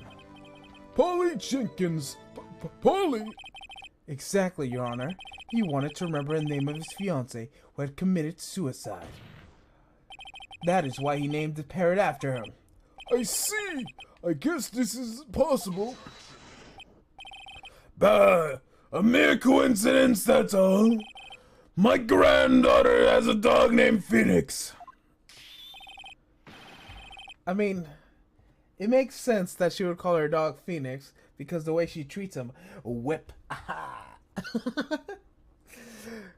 Well, Mr. Phoenix Wright, does that make you my granddaughter's fiancé? She's only 7 years old. What? Indeed. Alone is a weak for evidence in murder trial. We would need some other corroborating evidence. Where am I going to find that? Nick, we're getting closer. One more. If I just get one more piece of information. Right, but what? Very well. Oh shit. Very well. Witness, you may continue. Damn, I forgot his voice. Well, I guess we should try some information on her. We could show the judge her owner as Yanagi Yogi. Witness, you can't just say hello and expect us to get anywhere. You want us to testify. You should talk to her. Oh, right, what do I say? What is the safe number? Right? No. Yeah. Maybe I'll get her to say the number of the safe. Huh? The safe? Why? Let's just try to get her to say something, okay? Polly, what is the number of the safe in the shack? 1228. 1228. Bye. Fuck, what was his voice? Fuck, how did I forget his voice already? Bye, what a reckless spirit. Well, Mr. Wright, you aren't claiming that the numbers have to do with the caretaker. Yes, it does. Actually, it does. That's why I had her say it. Huh, ridiculous! How can numbers and safe tell us who the caretaker is? Show us your proof! What can you possibly link this to the caretaker's identity?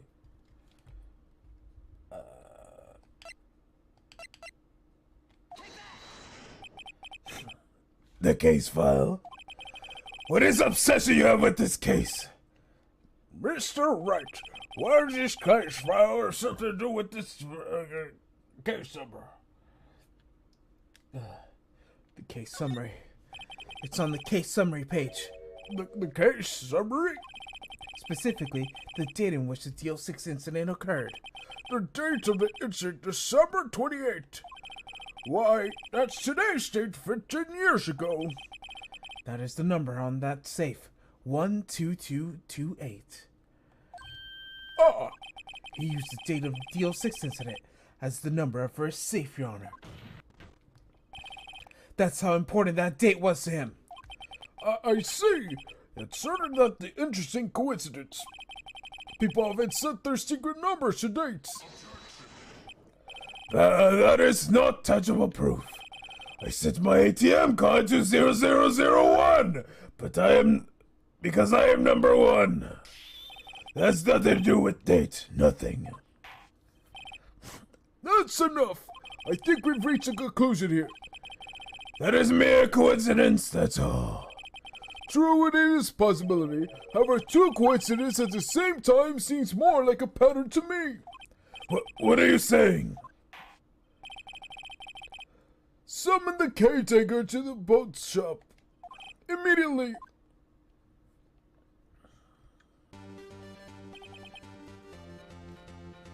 Witness, tell us your name.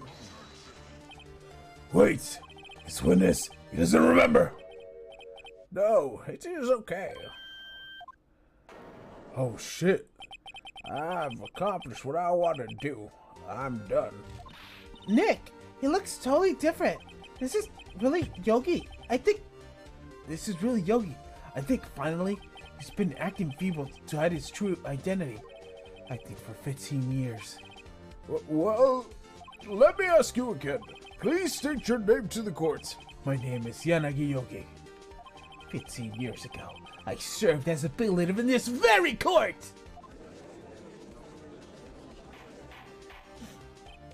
Order! Order! Yanagi Yogi. So it was you who killed Robert Hammond and tried to frame Miles Edward for his death. Yes, it was me. I did it. They put me in a witness stand 15 years ago. Robert Hammond, he said I was mentally unsound.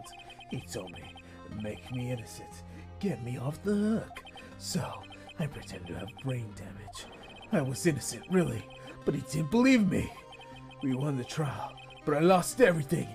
I lost my job, my fiancé, my social standing. Then, this year, 15 years later, the package arrived. It was a letter and a pistol.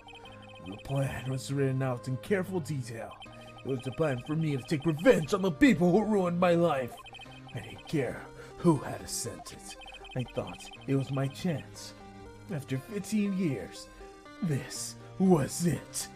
Finally, a chance to make my revenge on Robert Hammond and Miles Edgeworth. I have no regrets. Wait a moment. Revenge against Miles Edgeworth? What do you mean? I am not at liberty to speak on that matter. Why don't you ask Mr. Edgeworth himself? Anyways, I admit I was the one who killed Robert Hammond.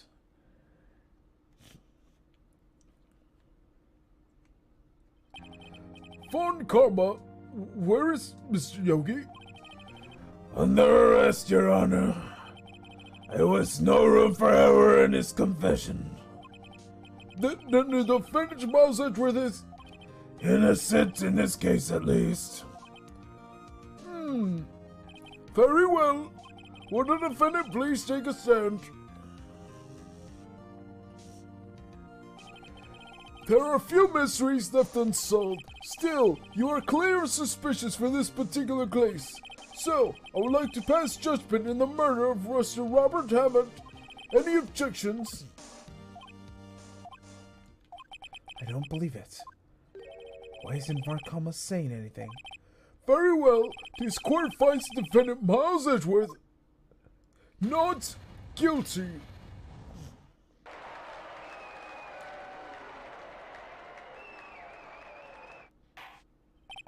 That is all. The court is adjourned. What? Did someone just say objection? This wasn't Varkarma. Wait, but that means no. Edgeworth? Your Honor, I object to your judgment. What do you mean? I am not innocent at all. As you have heard, Yanagi Yogi killed Robert Hammond in revenge. But in revenge for what? Nick, Edgeworth is trying to confess. He's gonna say he's guilty. He's gonna tell them that he was the murderer in the DL6 incident. He's gonna tell them that he killed his own dad. What do I do? Leave it to Edgeworth. No, I'm sure Edgeworth thought of this one long and hard. This is my place to interfere. Nick, are you sure? There's nothing we can do about it. This is his problem now. For 15 years, I have a recurring dream, a nightmare. It's only a nightmare, that's what I told myself. But now I know it wasn't a dream. Yanagi Yogi wasn't the killer. You mean the incident where your father died? From the distance of that shot, it wasn't suicide either. Everything was clear as day. The murderer, the criminal in DL6 incident. It was me. Your Honor, I confess my guilt. I am guilty for the DL6, the statute of limitations which ends today. The culprit is me!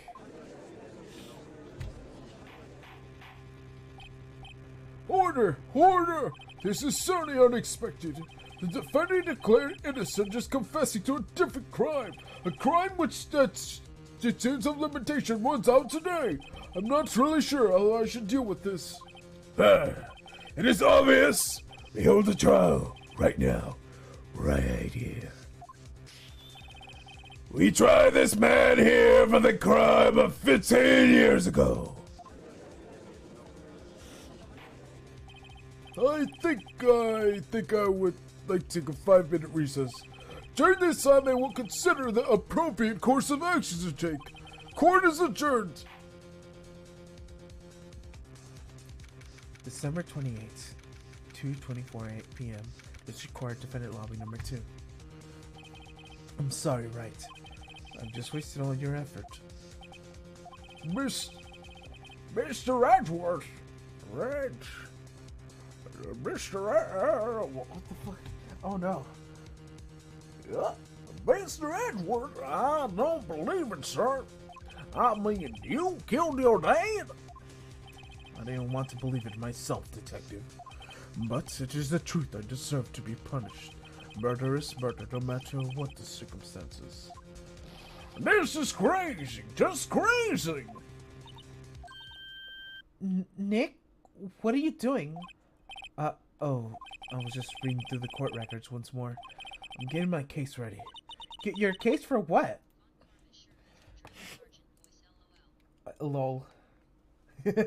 Were you here for that? Your case for what? Isn't it obvious? I'm gonna prove that Miles Edgeworth is innocent. Huh?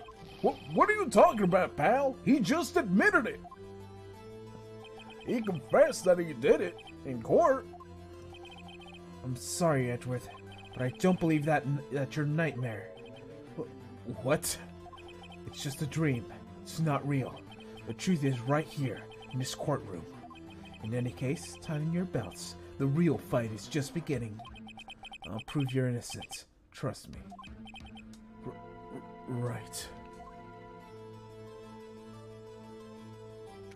December 28th, 2:30 p.m. District Court, courtroom number 3. Now then, I would like to resume our trial. Judge, Miles Edgeworth has admitted his own guilt. He has confessed his crime. Let us begin by hearing his testimony. Then, though pointless at the defense due to cross-examination, the statute of limitation on DO6 incident runs out today. Though it is unconventional for me, I like to run this one by the book. I see. Does the defendant have any objections? No, Your Honor. Von Karma, you knew this was gonna happen from the very beginning, didn't you? Very well. Will Miles Edgeworth take the stand? Will the witness state his name and profession? Miles Edgeworth. I am a prosecuting attorney. Miles Edgeworth, 15 years ago you mistakenly killed your father, Gregory Edgeworth. Is this correct? It is correct.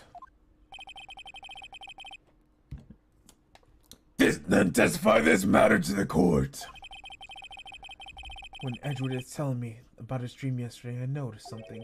One detail didn't quite fit.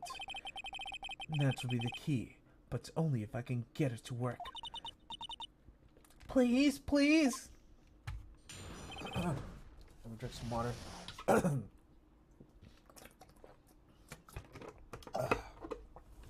The 06 incident. That day, I had gone to the courtroom to observe one of my father's trials.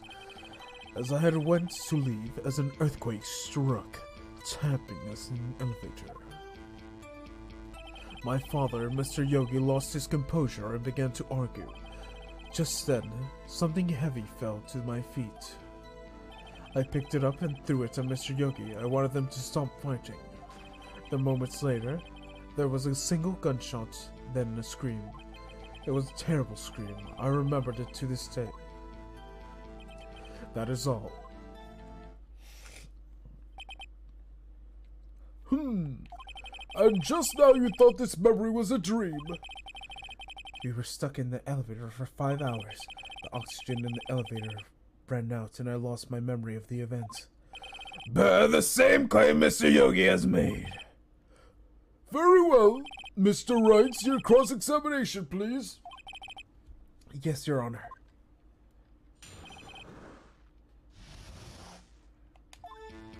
That day I had gone to the courtroom to observe my father's trials.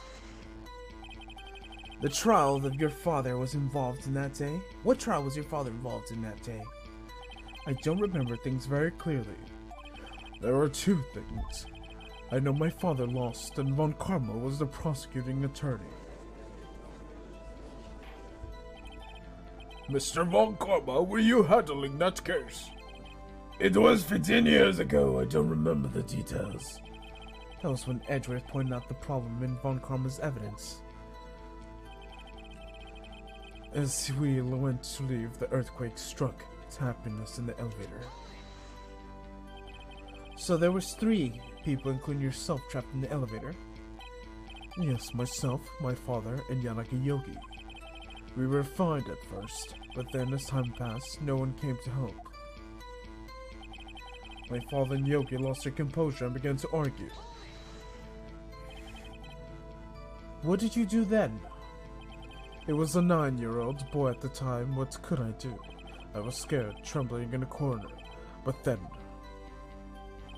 Just then something heavy fell to my feet.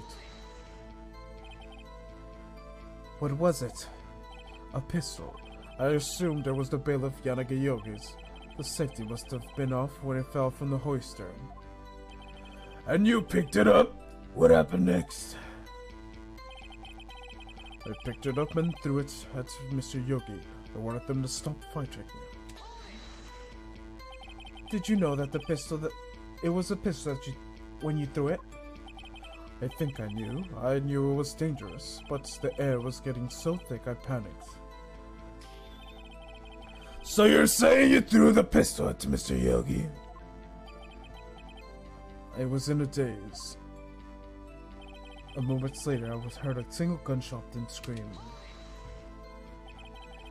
The gun fired once? Yes. I think after I threw it, I lost consciousness. Since then, they've echoed in my head every day. The gunshots and the horrible scream. That scream? It was a terrible scream. I remember it to this day. To this day. Yes, I can practically hear it now.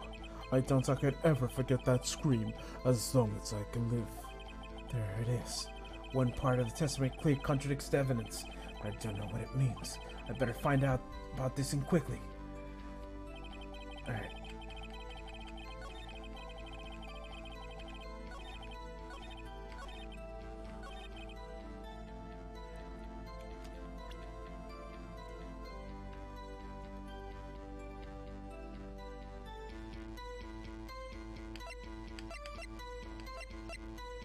Presenting. Are you sure only heard one gunshot? Yes, I'm sure of that. I heard the shots and the scream, and everything faded. I was unconscious until the rescuers came. I see. No, Your Honor. Unfortunately, you don't. Look at the file one more time. The plaintiff contradicts witness testimony. You enjoy dragging out that file, don't you? I don't accept this evidence unless you tell us what page it's on. Which page contradicts Miles Edgeworth's testimony? The victim data. Look at the victim data on this file. It says, plainly, the murder weapon was fired twice. Miles Edgeworth only heard one gunshot, yet the murder weapon was fired twice. The first shot was accidental firing when the pistol was thrown. So, who fired the remaining shot?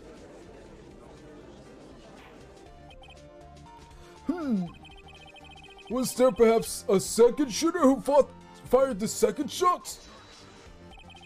Your Honor, as I'm sure you're quite aware, this incident occurred 15 years ago. The evidence is dated.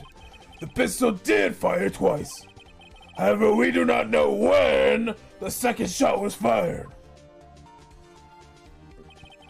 It might have been fired the day before the incident. There's no proof that the second shot had anything to do with the incident. What? I see. Do you have a point, Mr. Wright? The murder weapon was fired twice, as I have heard. One of the shots was fired at the defendant, a boy at that time. Do you have any proof that the other shots had been something to do with this case? Yes. Your Honor, I think I'll show you your proof. What? Impossible. Now, Mr. Von Karma, save your surprise after you've seen the evidence. Very well, Mr. Wright. Show us your proof. You have evidence of the second firing of the pistols related.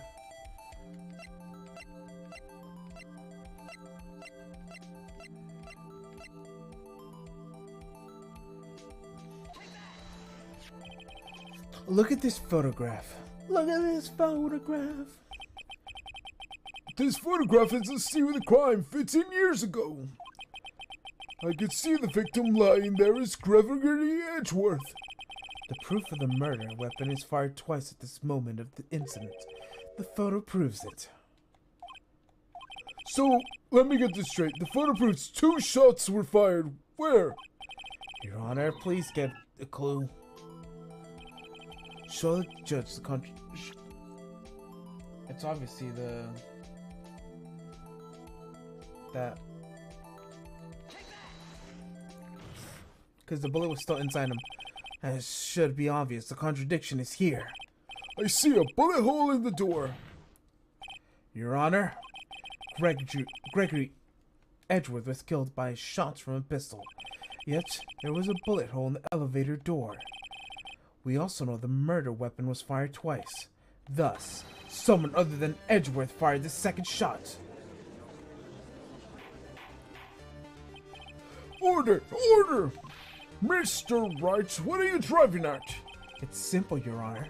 At the time of the incident, 2 shots were fired. One went to Gregory Edwards' heart, the other hit the elevator door. Remember what the defendant lost consciousness after he shot. The fire rang out. In conclusion, he must have agreed that the second shot was fired by someone else. Mr. Wright, but who could that someone be? The murderer, of course.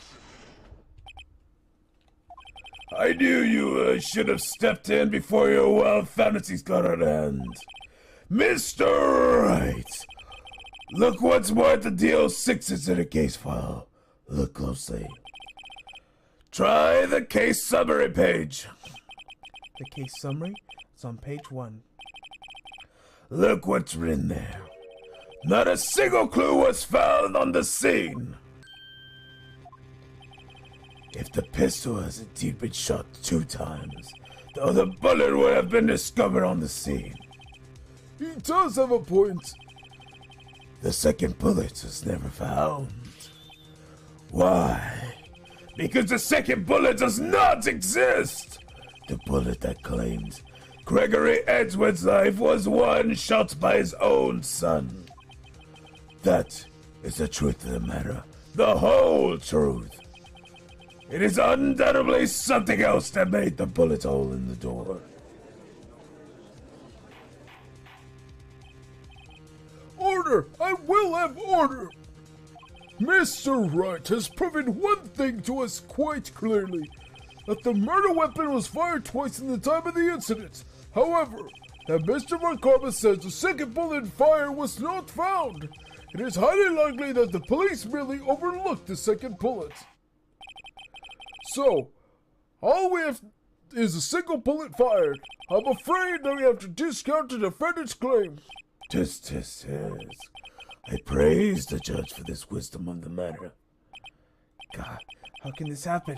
I don't believe that the second bullet doesn't exist. Was I wrong? Have I been wrong this whole incident? What are you doing, Nick? Why aren't you raising an objection? I'm sorry, Maya. What?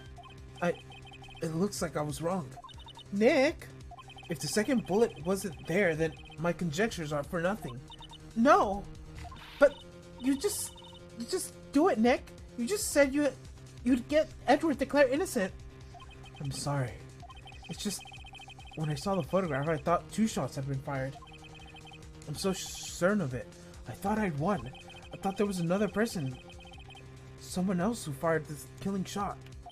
But now, I was wrong to think it would have been that simple. This case has stood unsolved for 15 years. Nick? It seems that we have finally cleared up this incident. 1 bullet was found at the scene of the crime. The shot was fired by Mr. Edgeworth. Precisely. I would like to ask one thing of Mr. Miles Edgeworth before passing my verdict. Have you been paying attention to the trial so far? Yes, Your Honor. Do you have any objections? No, I do not. So, you killed your father, though it was not your intention. Yes, I did. Oh no. He's accepting the guilt. Very well. The statute of limitation on the murder of Gregory Edgeworth runs out today. Therefore, I must pronounce the verdict of the defendant today, right here. Right now! Indeed. Does anyone have any objections? I've been here before. It's just my first day in court. There's so many things I know I could be saying, but my mind's gone blank. I can't find these words. Mr. Wright? I have an objection.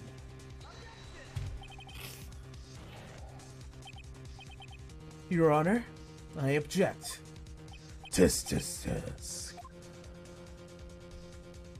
Mr. Wright, on what grounds do you object?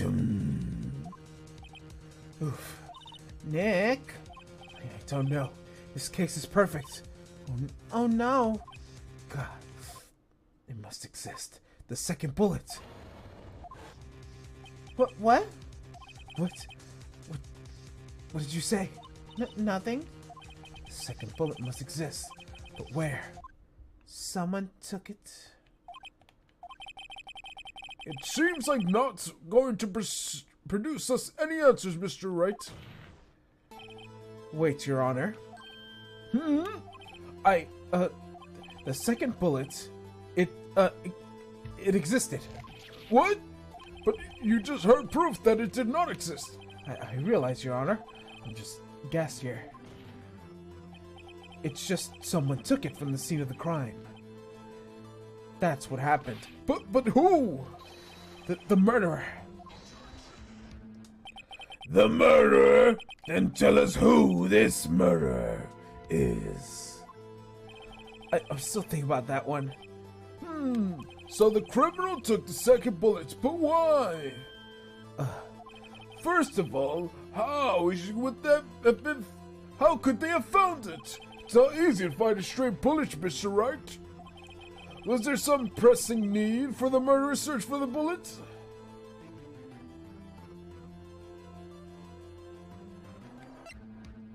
The murderer didn't need it. Why would the murderer have spent the time to look for a stray bullet? I haven't got a clue. What's wrong, Mr. Wright?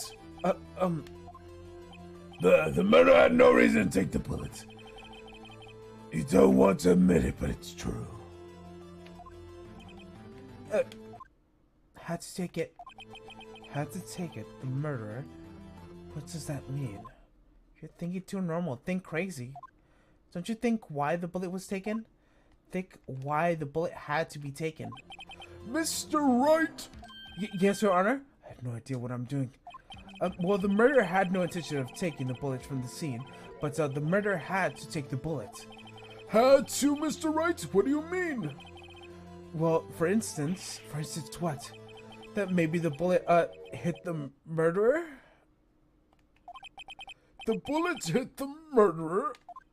Just saying, for instance. I mean, if it hits you, you would have to take it with you, wouldn't you? It's not like you would perform surgery right there, you know?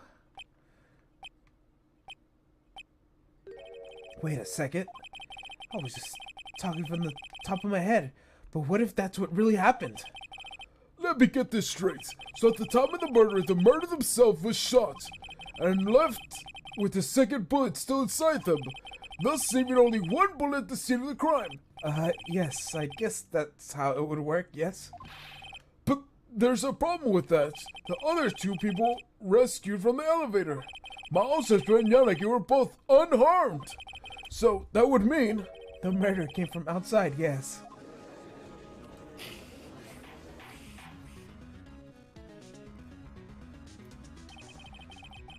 The two men fight inside the elevator.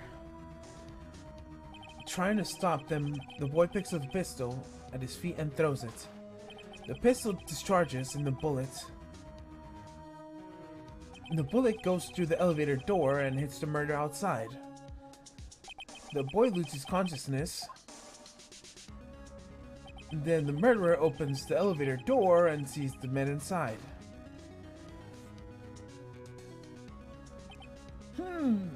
Mr. Wright, are you truly the most unpredictable defense attorney I've ever known? I can tell you're grasping, yet I cannot defy the possibility of what you say.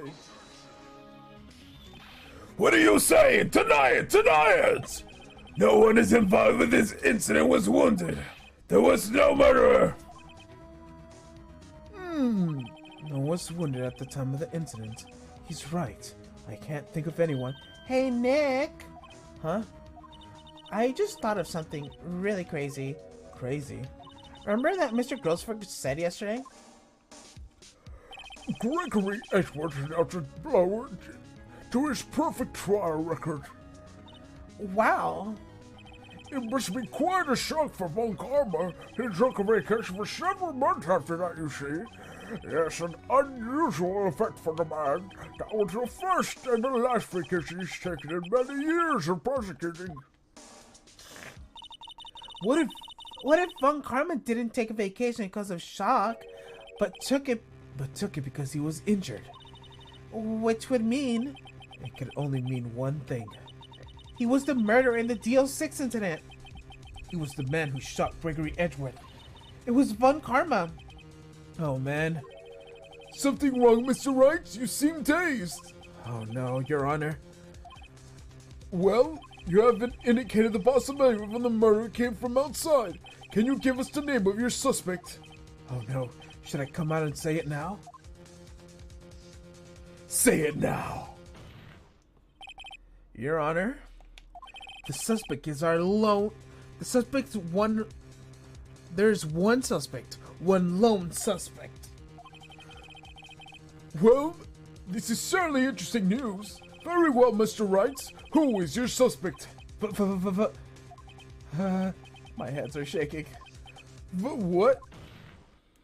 Von Karma! Von Karma?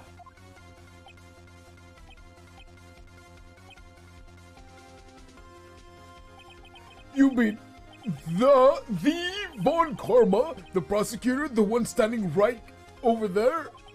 Bah! You don't object? I see no need, Your Honor. This ridiculous outburst with my any objections. Because you took a vacation for several months starting the day after the incident. Yet you pride yourself on a perfect record. Why would you take such a long vacation without any reason? So you're claiming I took a vacation here for my injury from the incident? Fascinating. Prove it!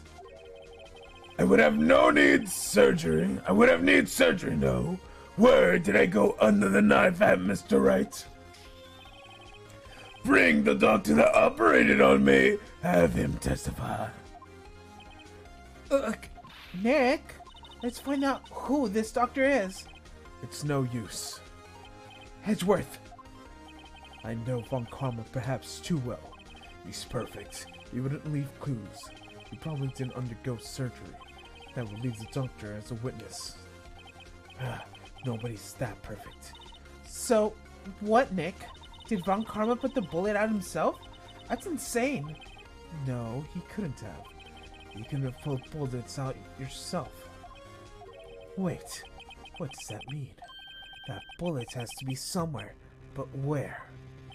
Mr. Wright. Can you produce evidence that I was shot? Show evidence. Alright, Von Karma, I'll prove it. And I'll even use evidence. I know how much you like it so much. What? The evidence that proves Von Karma was shot is...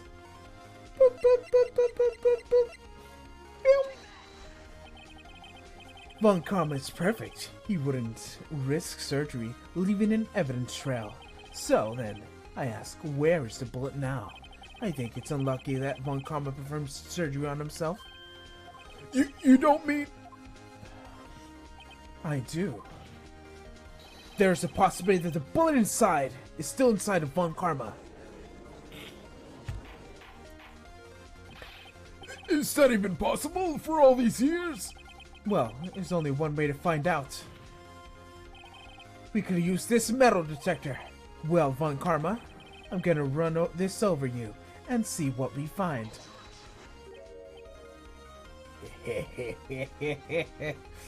I refuse. You refuse? But refusing this means you acknowledge that the bullet is still inside you. Order! Order! Order! Your Honor, the defense requests to be allowed to use the metal detector. Judge, I call for suspension of the trial. This is an invasion of privacy. The statute of limitations runs out on this case today.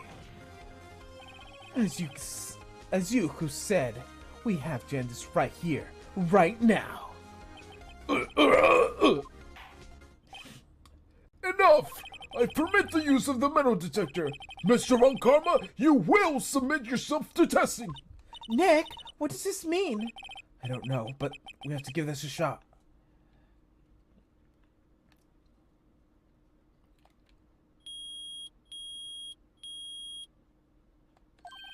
It reacted. Something's indeed in his right shoulder.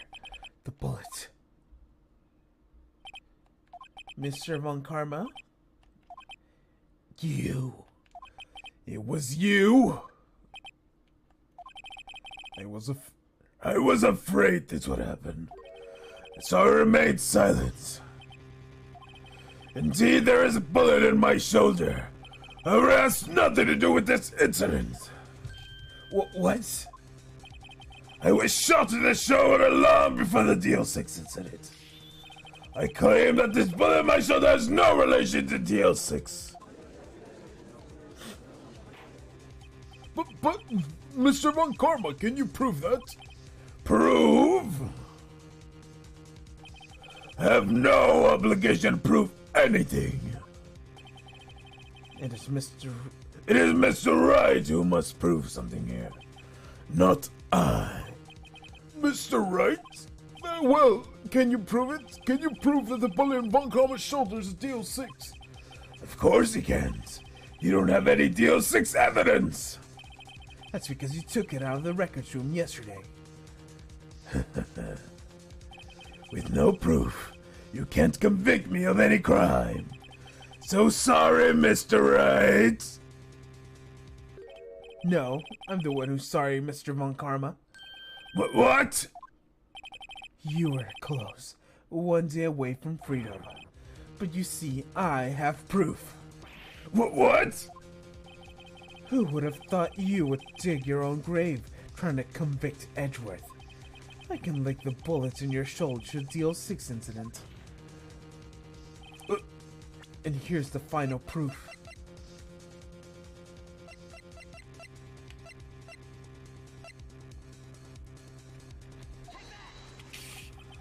That's a bullet? Where did you get that?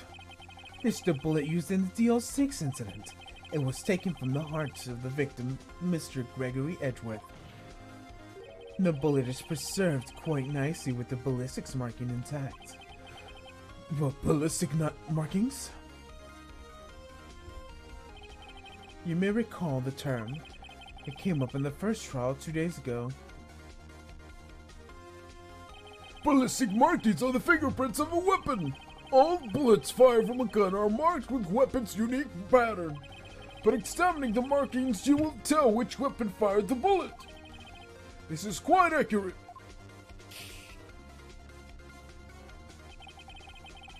We have 2 bullets in our possession. One, the bullet removed from Gregory Edgeworth's heart, and the other, Mr. Von Karma, is the bullet buried in your shoulder. We will analyze both bullets. Then, if the markings match, we should know both bullets have been fired from the same gun, the very same pistol. In other words, the murder weapon that killed Gregory Edgeworth. Mr. Von Karma, will you let us remove the bullet from your shoulder? Well, then we can compare the ballistic markings to those on this bullet. And solve this case once and for all. Well, Mr. Von Karma?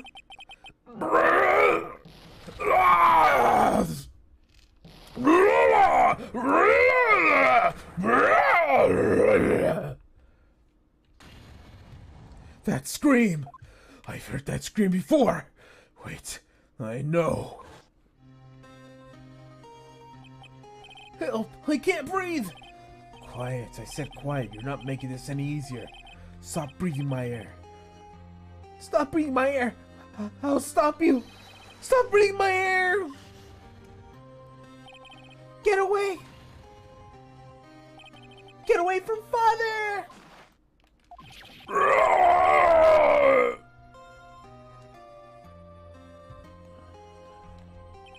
It was that scream I heard in the elevator 15 years ago. Von Karma, it was you who screamed! Mr. Von Karma! Edgeworth!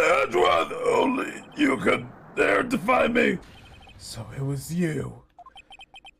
You and your father are my curse! Your father shamed me with a penalty to my record, and you left a scar on my shoulder that would never fade! I'll bury you with my bare hands! Death! 15 years earlier. Chief Prosecutor, I'm sorry. Von Karma, I don't like you to make this kind of error. I never would have thought that Edgeworth would be the one to catch you. I was careless. I'm sorry, but you will have to be penalized. I'll cover for you in the past, but not this time. Edgeworth! It was shock. Like I had ever known. Me? Penalized? It took hours for me to regain composure. Suddenly, I found myself in the darkness. I was in the court's records room. I must have wandered in there without thinking I was going to. The room was pitch black. The lights must have gone out. I went to the hall. I felt my way through the elevator. I pressed a button, but nothing happened. Then, there was a noise. It was pain, a horrible burning pain in my shoulder. Just then, the lights came back. The elevator doors opened before my eyes.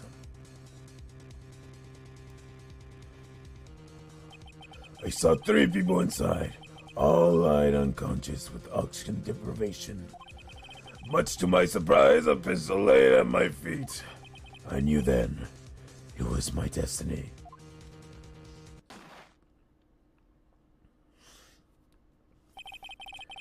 In the last moments, Gregory Edgeworth was still unconscious. He died never knowing who had shot him. Later, he spoke to a medium blaming Mr. Yogi. He was fooled. It was a perfect crime. Tisk.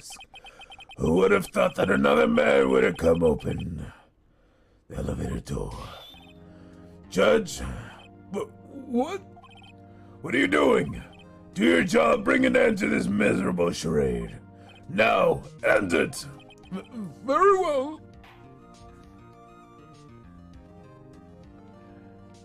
It appears that we have come from a very long way to the end of this maze. 15 years later, Mr. Miles Edgeworth. Yes, Your Honor. You were innocent. You are innocent. As you said, it was all a nightmare. Yes, Your Honor. This court finds the defendant Miles Edgeworth not guilty. Not guilty twice. That is all. The court is adjourned. December 28, 5:38 p.m. District Court, Defendant Lobby Number 2. Nick, we did it! Did you see his face? Von Karma looked even paler than usual. He was pretending to be all cool, but inside you crushed him, Nick. Crushed. I gotta say, I'm impressed. It was pretty close, though. I was pretty sure he had it. I thought I was on the verge of tears the whole time myself. But now it's just a good memory.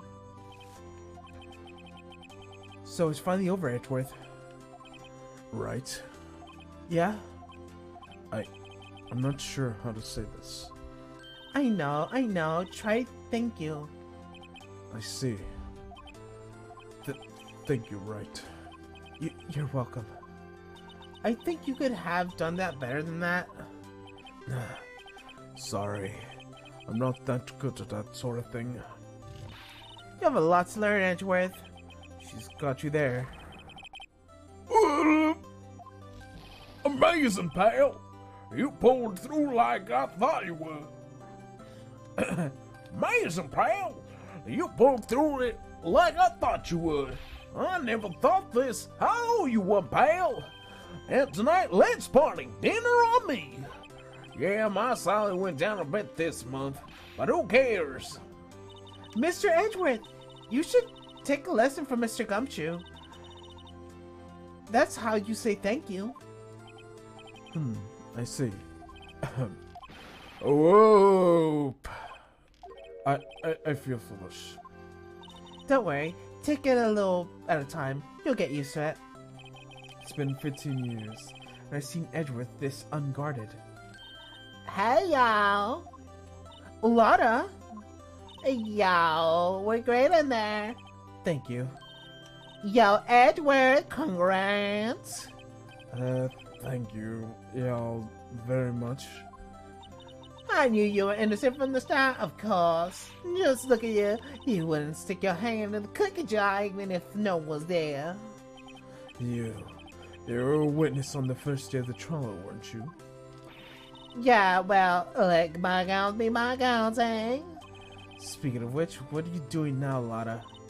Oh, me? Oh, I went back to college. I gave up trying to be an investigative photographer pretty quick. Really? That's too bad. Huh? Isn't that a hot dog guy from the park? Huh? It's over, Nick. My life over. Why is that face, Larry? What happened now? Oh, Nick, I'm not long for this world. Huh? You don't look sick. It's Clancy. She's going to live in Paris. Paris, Nick. She's leaving me behind. Shouldn't seen this coming. Hey, yo, Edgy. There you are. Yes, here I am. Congratulations, Edgy. Here's a gift from me in celebration. Celebration? That's unusual for you.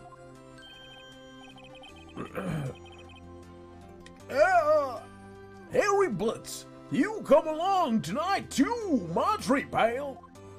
Huh? Oh, thanks. Looking forward to it. Yo, Nick. I forgot his voice. Fuck. That suits me. That suits that question to me. When he takes a treat, that's not police talk for prison food, right? Right? I think you'll be fine, Larry. Right. Yeah, what's up?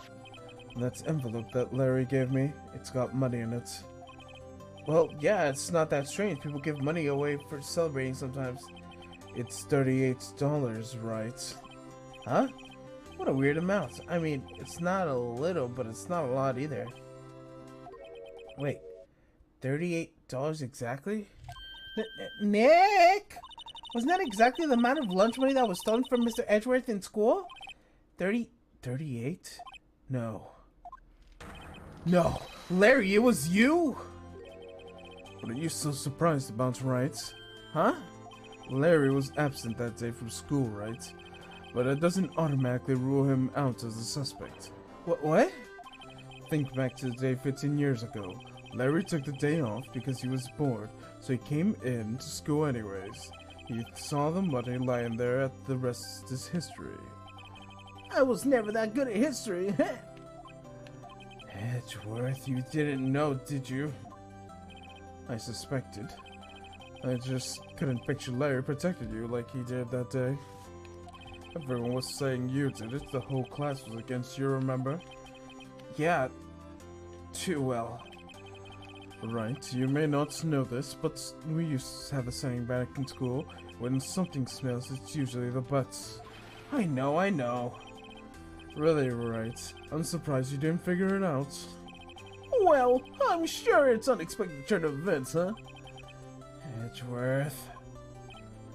You should have told me. Now, Nick, it was 15 years ago. Don't you think the statute of limitation has run out, Mr. Edgeworth? I'd say so, yes. There you have it.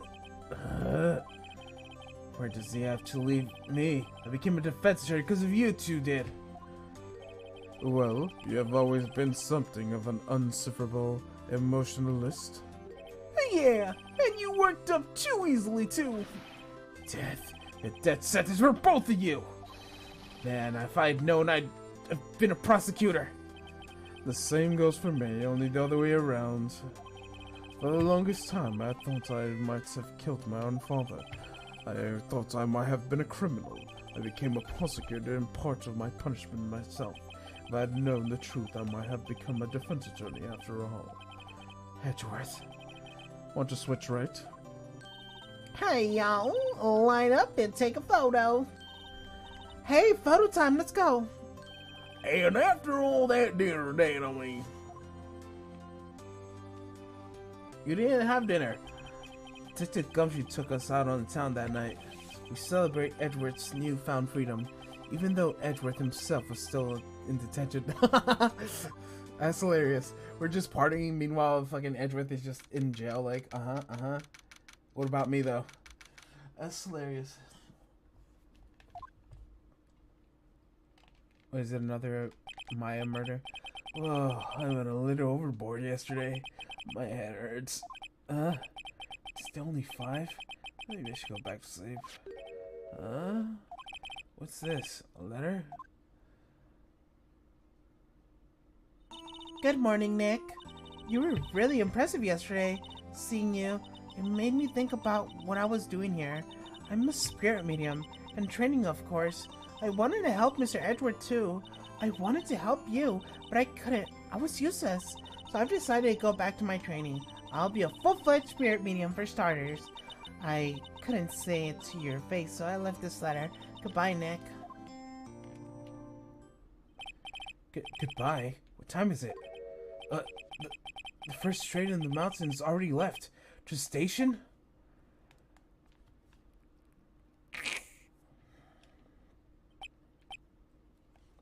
I guess I'm too late. Hey! Nick? Maya? So you're leaving? Yeah. It's hard being a student medium who can't talk to spirits. And I think you'll do fine without me, Nick. Be good, okay?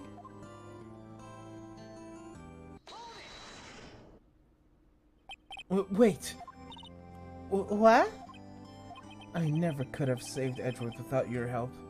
Huh?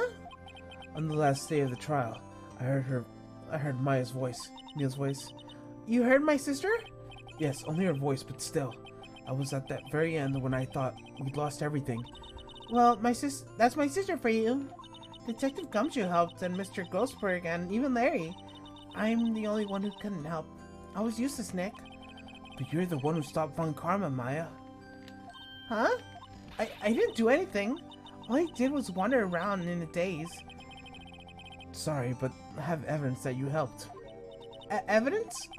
Show my evidence to cheer her up. Is it Polly? Oh! A bullet? Von Karma was convinced he had taken all the evidence pertaining to DL6, but you were the one who rescued the last piece of evidence we needed. That was a bullet that put an end to Von Karma, and you were the one who gave it to me. Nick? Thanks, Maya. I couldn't have done it without you. I'll be back soon. Huh? I'm gonna complete my training and come back. Okay, I'll be waiting. Of course you will. You can't run the office by yourself. You're hopeless. I don't know about that. So, this is it. See you soon. See you soon, Maya. Why does this look like the ending, bro? Thanks, Nick. Bro, what? What the fuck? This looks depressing. And so my story ends. Time to return a new page and say goodbye to the novice defense attorney I once was. Now a new story begins with the same crazy old cast of characters. Huh. Don't you think you've graduated yet, amateur? Mr. Wright, perhaps you'd like to rethink that claim? Yes, Your Honor. No, I've got a bad feel about this.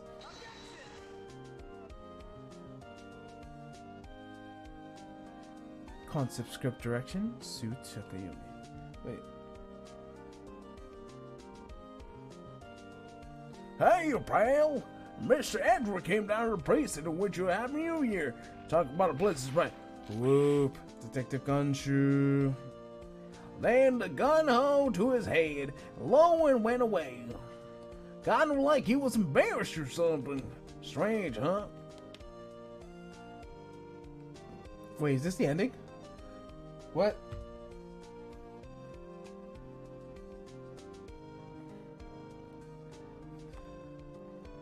Oh, Nick. Nah, I haven't seen him lately. But who? Me? That missy little lady has been exactly what you call a cheap date. Huh? Oh, she's in Hawaii right now. Yeah.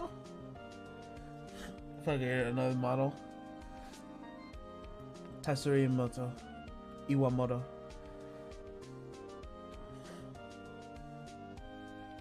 Oh, right. Yeah, I remember him.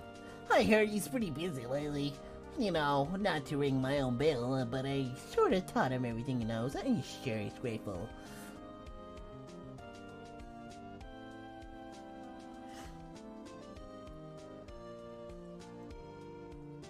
There's a lot of... Oh. Phoenix Wright. The defense attorney whom I wrote the Ferdati for. With the know of taking it over management. Should be on my area. Please stop by. I think I show the criminals or just other people. Oh, it's you, Mr. Wright. Yes, my understudy. Was it not? I wonder what he's doing. I haven't seen him of late. The days of my youth, like it's a scent of a fresh lemon, you see. Who's next? Who are you?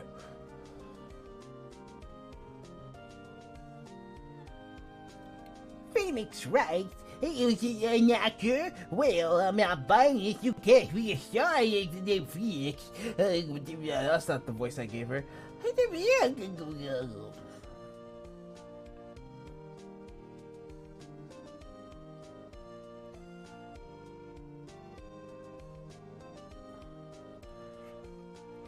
Please to announce Pretty Princess in the Head. I'm sure Mr. Wright has a great deal, sir. I'm keeping my face in the public until the eye's over now. I wouldn't want to ruin my kids' dreams, you know.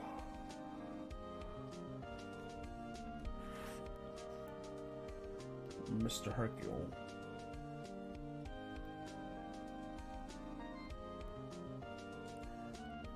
Oh, a letter from Maya the other day? It sounds like she caught a cold standing under a waterfall. I want to visit, but didn't have time. I sent some pretty pink cards. She says she can't buy them where she's at. Kind of a place she's living at anyways.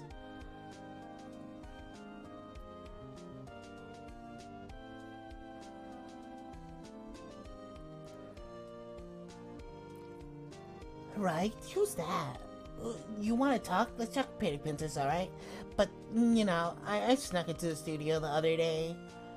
And I saw her, the one inside the Pretty Princess suit. What a dog. Some suck. It's a boy of my tender age.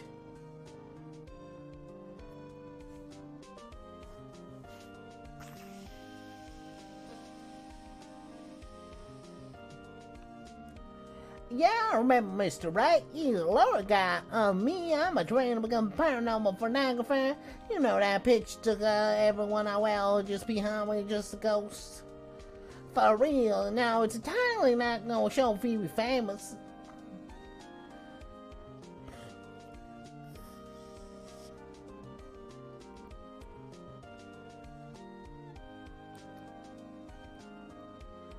Aww. Oh my gosh, it's Maya! Mia Fey. It's so sad.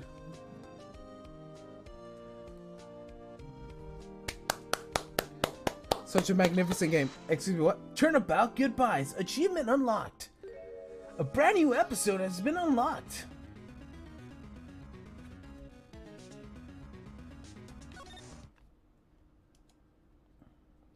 Save your point, yes. Yes. And I'm gonna BRB for like a cool bit because I need I'll see you guys in a bit.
Alright, I'm back.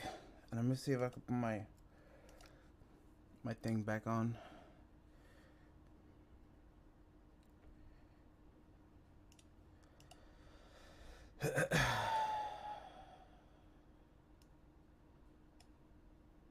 Uh-oh. That's not where you belong.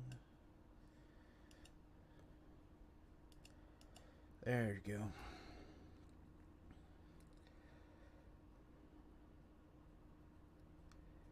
Also, I'm playing a mobile game right now, so if I seem distracted, that's why.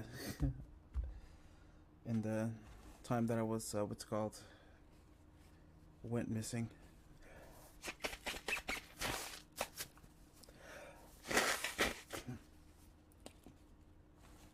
I got a bit of the sniffles, you know.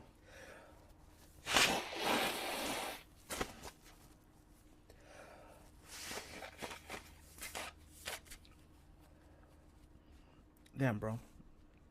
I got so much snot in my nose. Might as well put the music while we wait for me.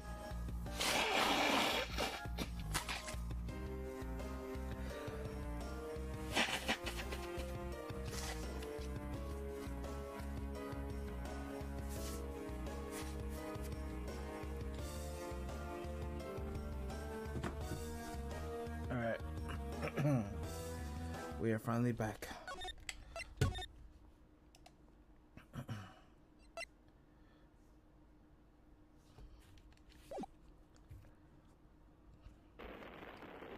Excuse me, what?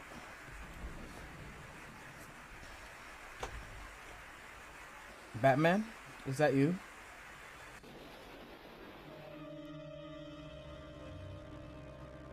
Hey, yo. What? Yo. What?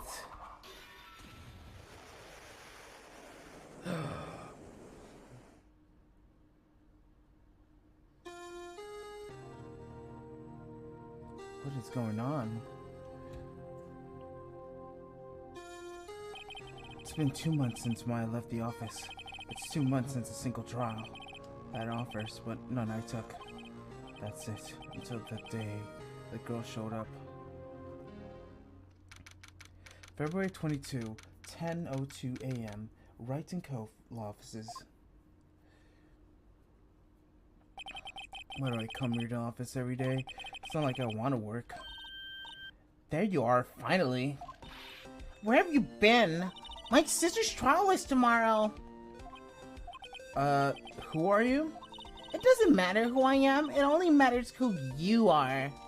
You're the famous defense attorney, Maya Fey. Oh, you're not Maya Fey, are you? I'm sorry, but Miss Maya Fey no longer works here. So, you're the coffee boy? I'm Phoenix Wright, a defense attorney. Right. The Phoenix Wright? The Phoenix Wright from the Edgeworth murder case? Yes, that's correct. It wasn't Edgeworth who was the murder, though. That's relief then. You're better than a nobody. I'm sorry, I'm afraid I'm not taking cases right now. But you are Phoenix Wright, right? The undefeated defense attorney?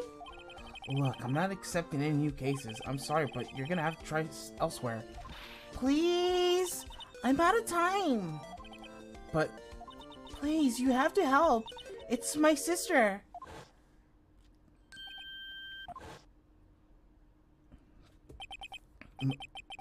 Could it be? Okay, I'll hear you out. Really?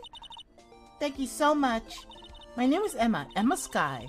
I'm a scientific investigator. Scientific investigator? Oh, okay. Emma, what is it? So you're a scientific investigator? Yeah, that's right. Is something wrong? No, it's just that you seem kind of, jumpy or maybe just young. Young? I'll be 16 years old this year. Oh, I see. Wait, you're only 16? I'm set to formally assist in forensics in 3 more years. My work is being quite well known at my age, no less.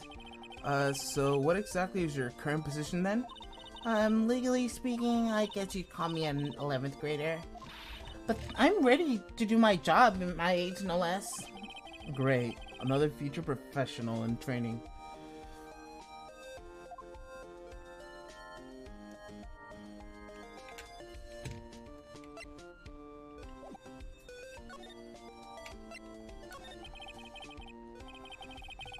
So, what is this case?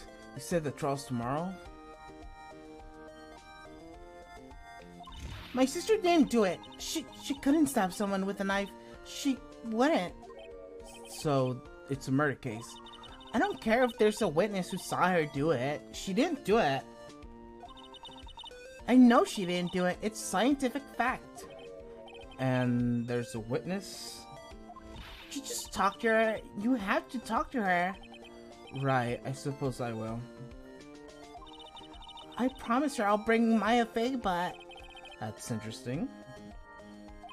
How could you know Maya? Oh, the dog scared me. So, you want to be a scientific investigator when you grow up then? Excuse me? I'm not a child, I'll have you know. Still, it's good to have a goal if that's a very unusual one. I believe investigation should be done scientifically. Don't you?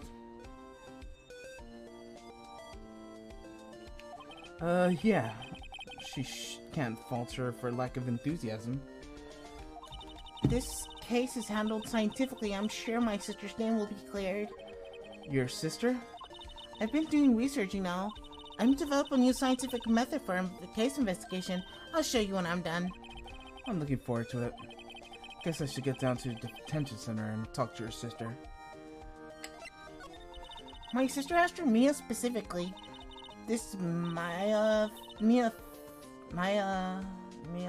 Faye person was a few years below her in school. So they went to the same school, huh? She always told me to go to Mia if I needed a defense attorney. And, well, I need one. Incidentally, Mia is a woman. Now that you mention it, I guess it is more a woman name than a man's. Well, it's nice of you to help your sister like this. You must be close. Well, actually, when she gets like she is now, I kinda hate her. Huh? But she's my only family. Your only family? What about your parents? They died in a car accident when I was little.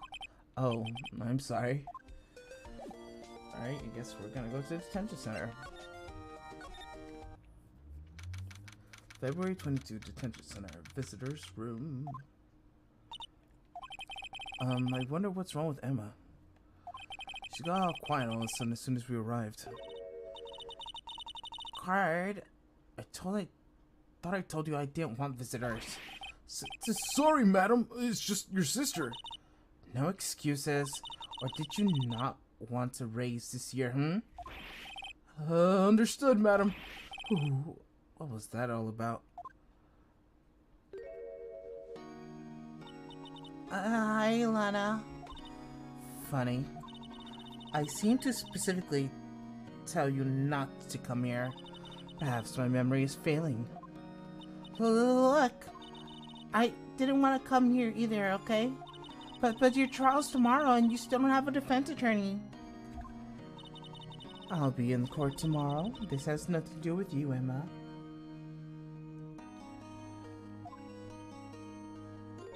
Isn't that right, Mr. Wright? Hey, how do you know me? Mia mentioned you. I've heard quite a bit. I'm sorry. What exactly is that you do? My name is Lana Sky. I'm chief prosecutor for the district. You're a prosecutor? 2 sisters, 1 lawyer. Could this be a coincidence? Emma, Lana, I mean, they're just like... I mean, she does have the same hairstyle as fucking Maya, bro. So I wouldn't fail you for it, considering they look exactly the same. Is something wrong, Mr. Wright? Alright, let's talk to our client. The case. There's something you should know about the start, which is... The suspect in the case has confessed to the crime. Huh? Wait, but the suspect is... Me, I did it. Well, Mr. Wright? Well, why don't you begin by telling me exactly what happened? The crime took place yesterday, February 21, at 5:15 p.m. That's quite specific. It was the witness disposition. The witness clearly saw me committing the crime. Huh? My, what a bit of bad luck, wasn't it? The crime took place in the underground parking lot at the prosecutor's office. The body was found in the trunk of my subordinate's car. The prosecutor's office, huh? In the subordinate's car. Trunk, classy. I was arrested on the spot, caught red-handed as it were. Well, that's just great. So, who was the victim? An investigator of the police department. I suppose to correct the term is detective. Detective? Death was due to a lot of blood. Loss of a lot of blood. He was stabbed once in the stomach. Yo, Gumshoe, you good? By you... Death wasn't immediate, but the wound was fatal. I see. Allow me to repeat myself, Mr. Wright. The victim was a detective. You know what that means, don't you? Uh-oh. What, Mr. Wright? What does it mean? Well, it means the police department will consider this matter of pride to have me found guilty. They will use any means at their disposal to do so. This case gets worse and worse with everything I learn. So, you're the chief prosecutor? That is correct. I am responsible for overseeing every trial handled by the prosecutor of this district. I make sure that the prosecutors have what they need to do the job that manage every aspect. Those are my responsibilities in a nutshell. That's awfully large, nutshell. Still, I'm a little surprised. I would think you'd recognize the district's chief prosecutor, Mr. Wright. Huh? In fact, it seems impossible you wouldn't. Lana? What happened to your hand? Oh, this? I cut myself in an accident when I stabbed him. That's it. Huh? I'm not very good at being a criminal, I suppose. How am I supposed to defend this? Time to change the subject. Wait, she was in the class ahead of Mia, wasn't she? Relation to Mia. So you're in the school with Mia, correct? A few years above her? Emmett told you that too, did she? Well, why not? I did drag him all this way here from the office. Although it seems he had a very little common with Mia. Hey, I was in law school. I was in my 3rd year, and she was auditing the class. She was different from the other students. Different? She was strong. She'd do anything to become a defense attorney. Anything. That was probably why she was attracted to me. Excuse me? Intellectually attracted. Lana was the top of her class in school. I was the best there was. Oh. I'm doing pretty good in school too, by the way. It sounds a bit different when Emma says it. Well, Mr. Wright? Excuse me? As you can plainly see, I'm admitting my guilt. I think it's safe to say there's no way you can take this case. None. But Lana? But why are you doing this to me? You never think of anyone but yourself.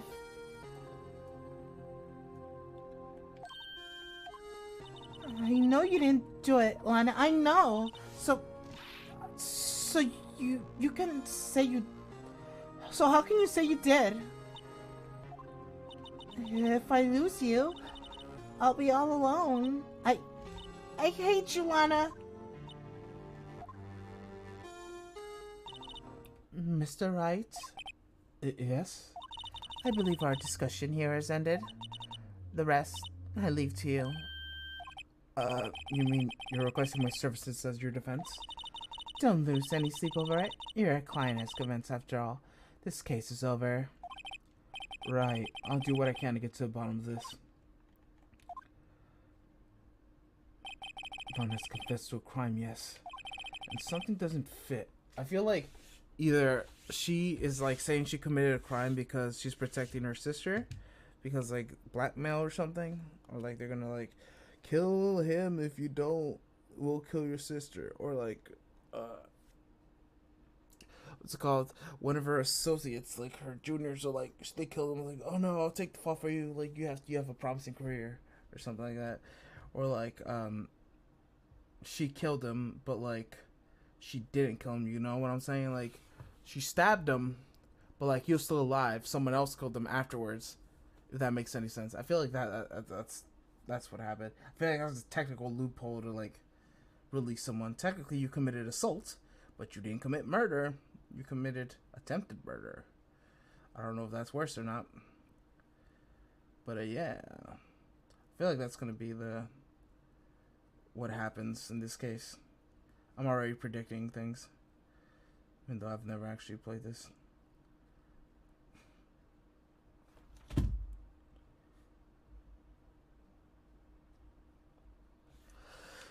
Alright. Stop looking in Emma's eyes. There's something else going on here, and I'm gonna find out what. I'm sorry, Mr. Wright. Huh? About what? My sister, she's not always like this, you know. I just never expect to be defending another prosecutor again. She changed a lot. She used to be so gentle, always smiling. Everyone's liked her. I see. Sorry, but I'm having trouble imagining that. What happened to her? I don't know for certain myself. I think maybe she, well, maybe not. Sounds like there's something that definitely a simple scientific explanation. Let's go check out this underground parking at the prosecutor's office, shall we? Okay. Let's move on to the parking lot. Honestly, I feel like I should be ending the stream right now. Let's save. And I'm gonna end the stream right here. And I'll see you guys next time on the next episode of Phoenix Wright Ace Attorney. Alright, I'm gonna go take a rest. Maybe play some Overwatch. Maybe start streaming some Overwatch. I don't know. Alright, see you guys later in a bit. Maybe, I don't know. See you. Bye-bye.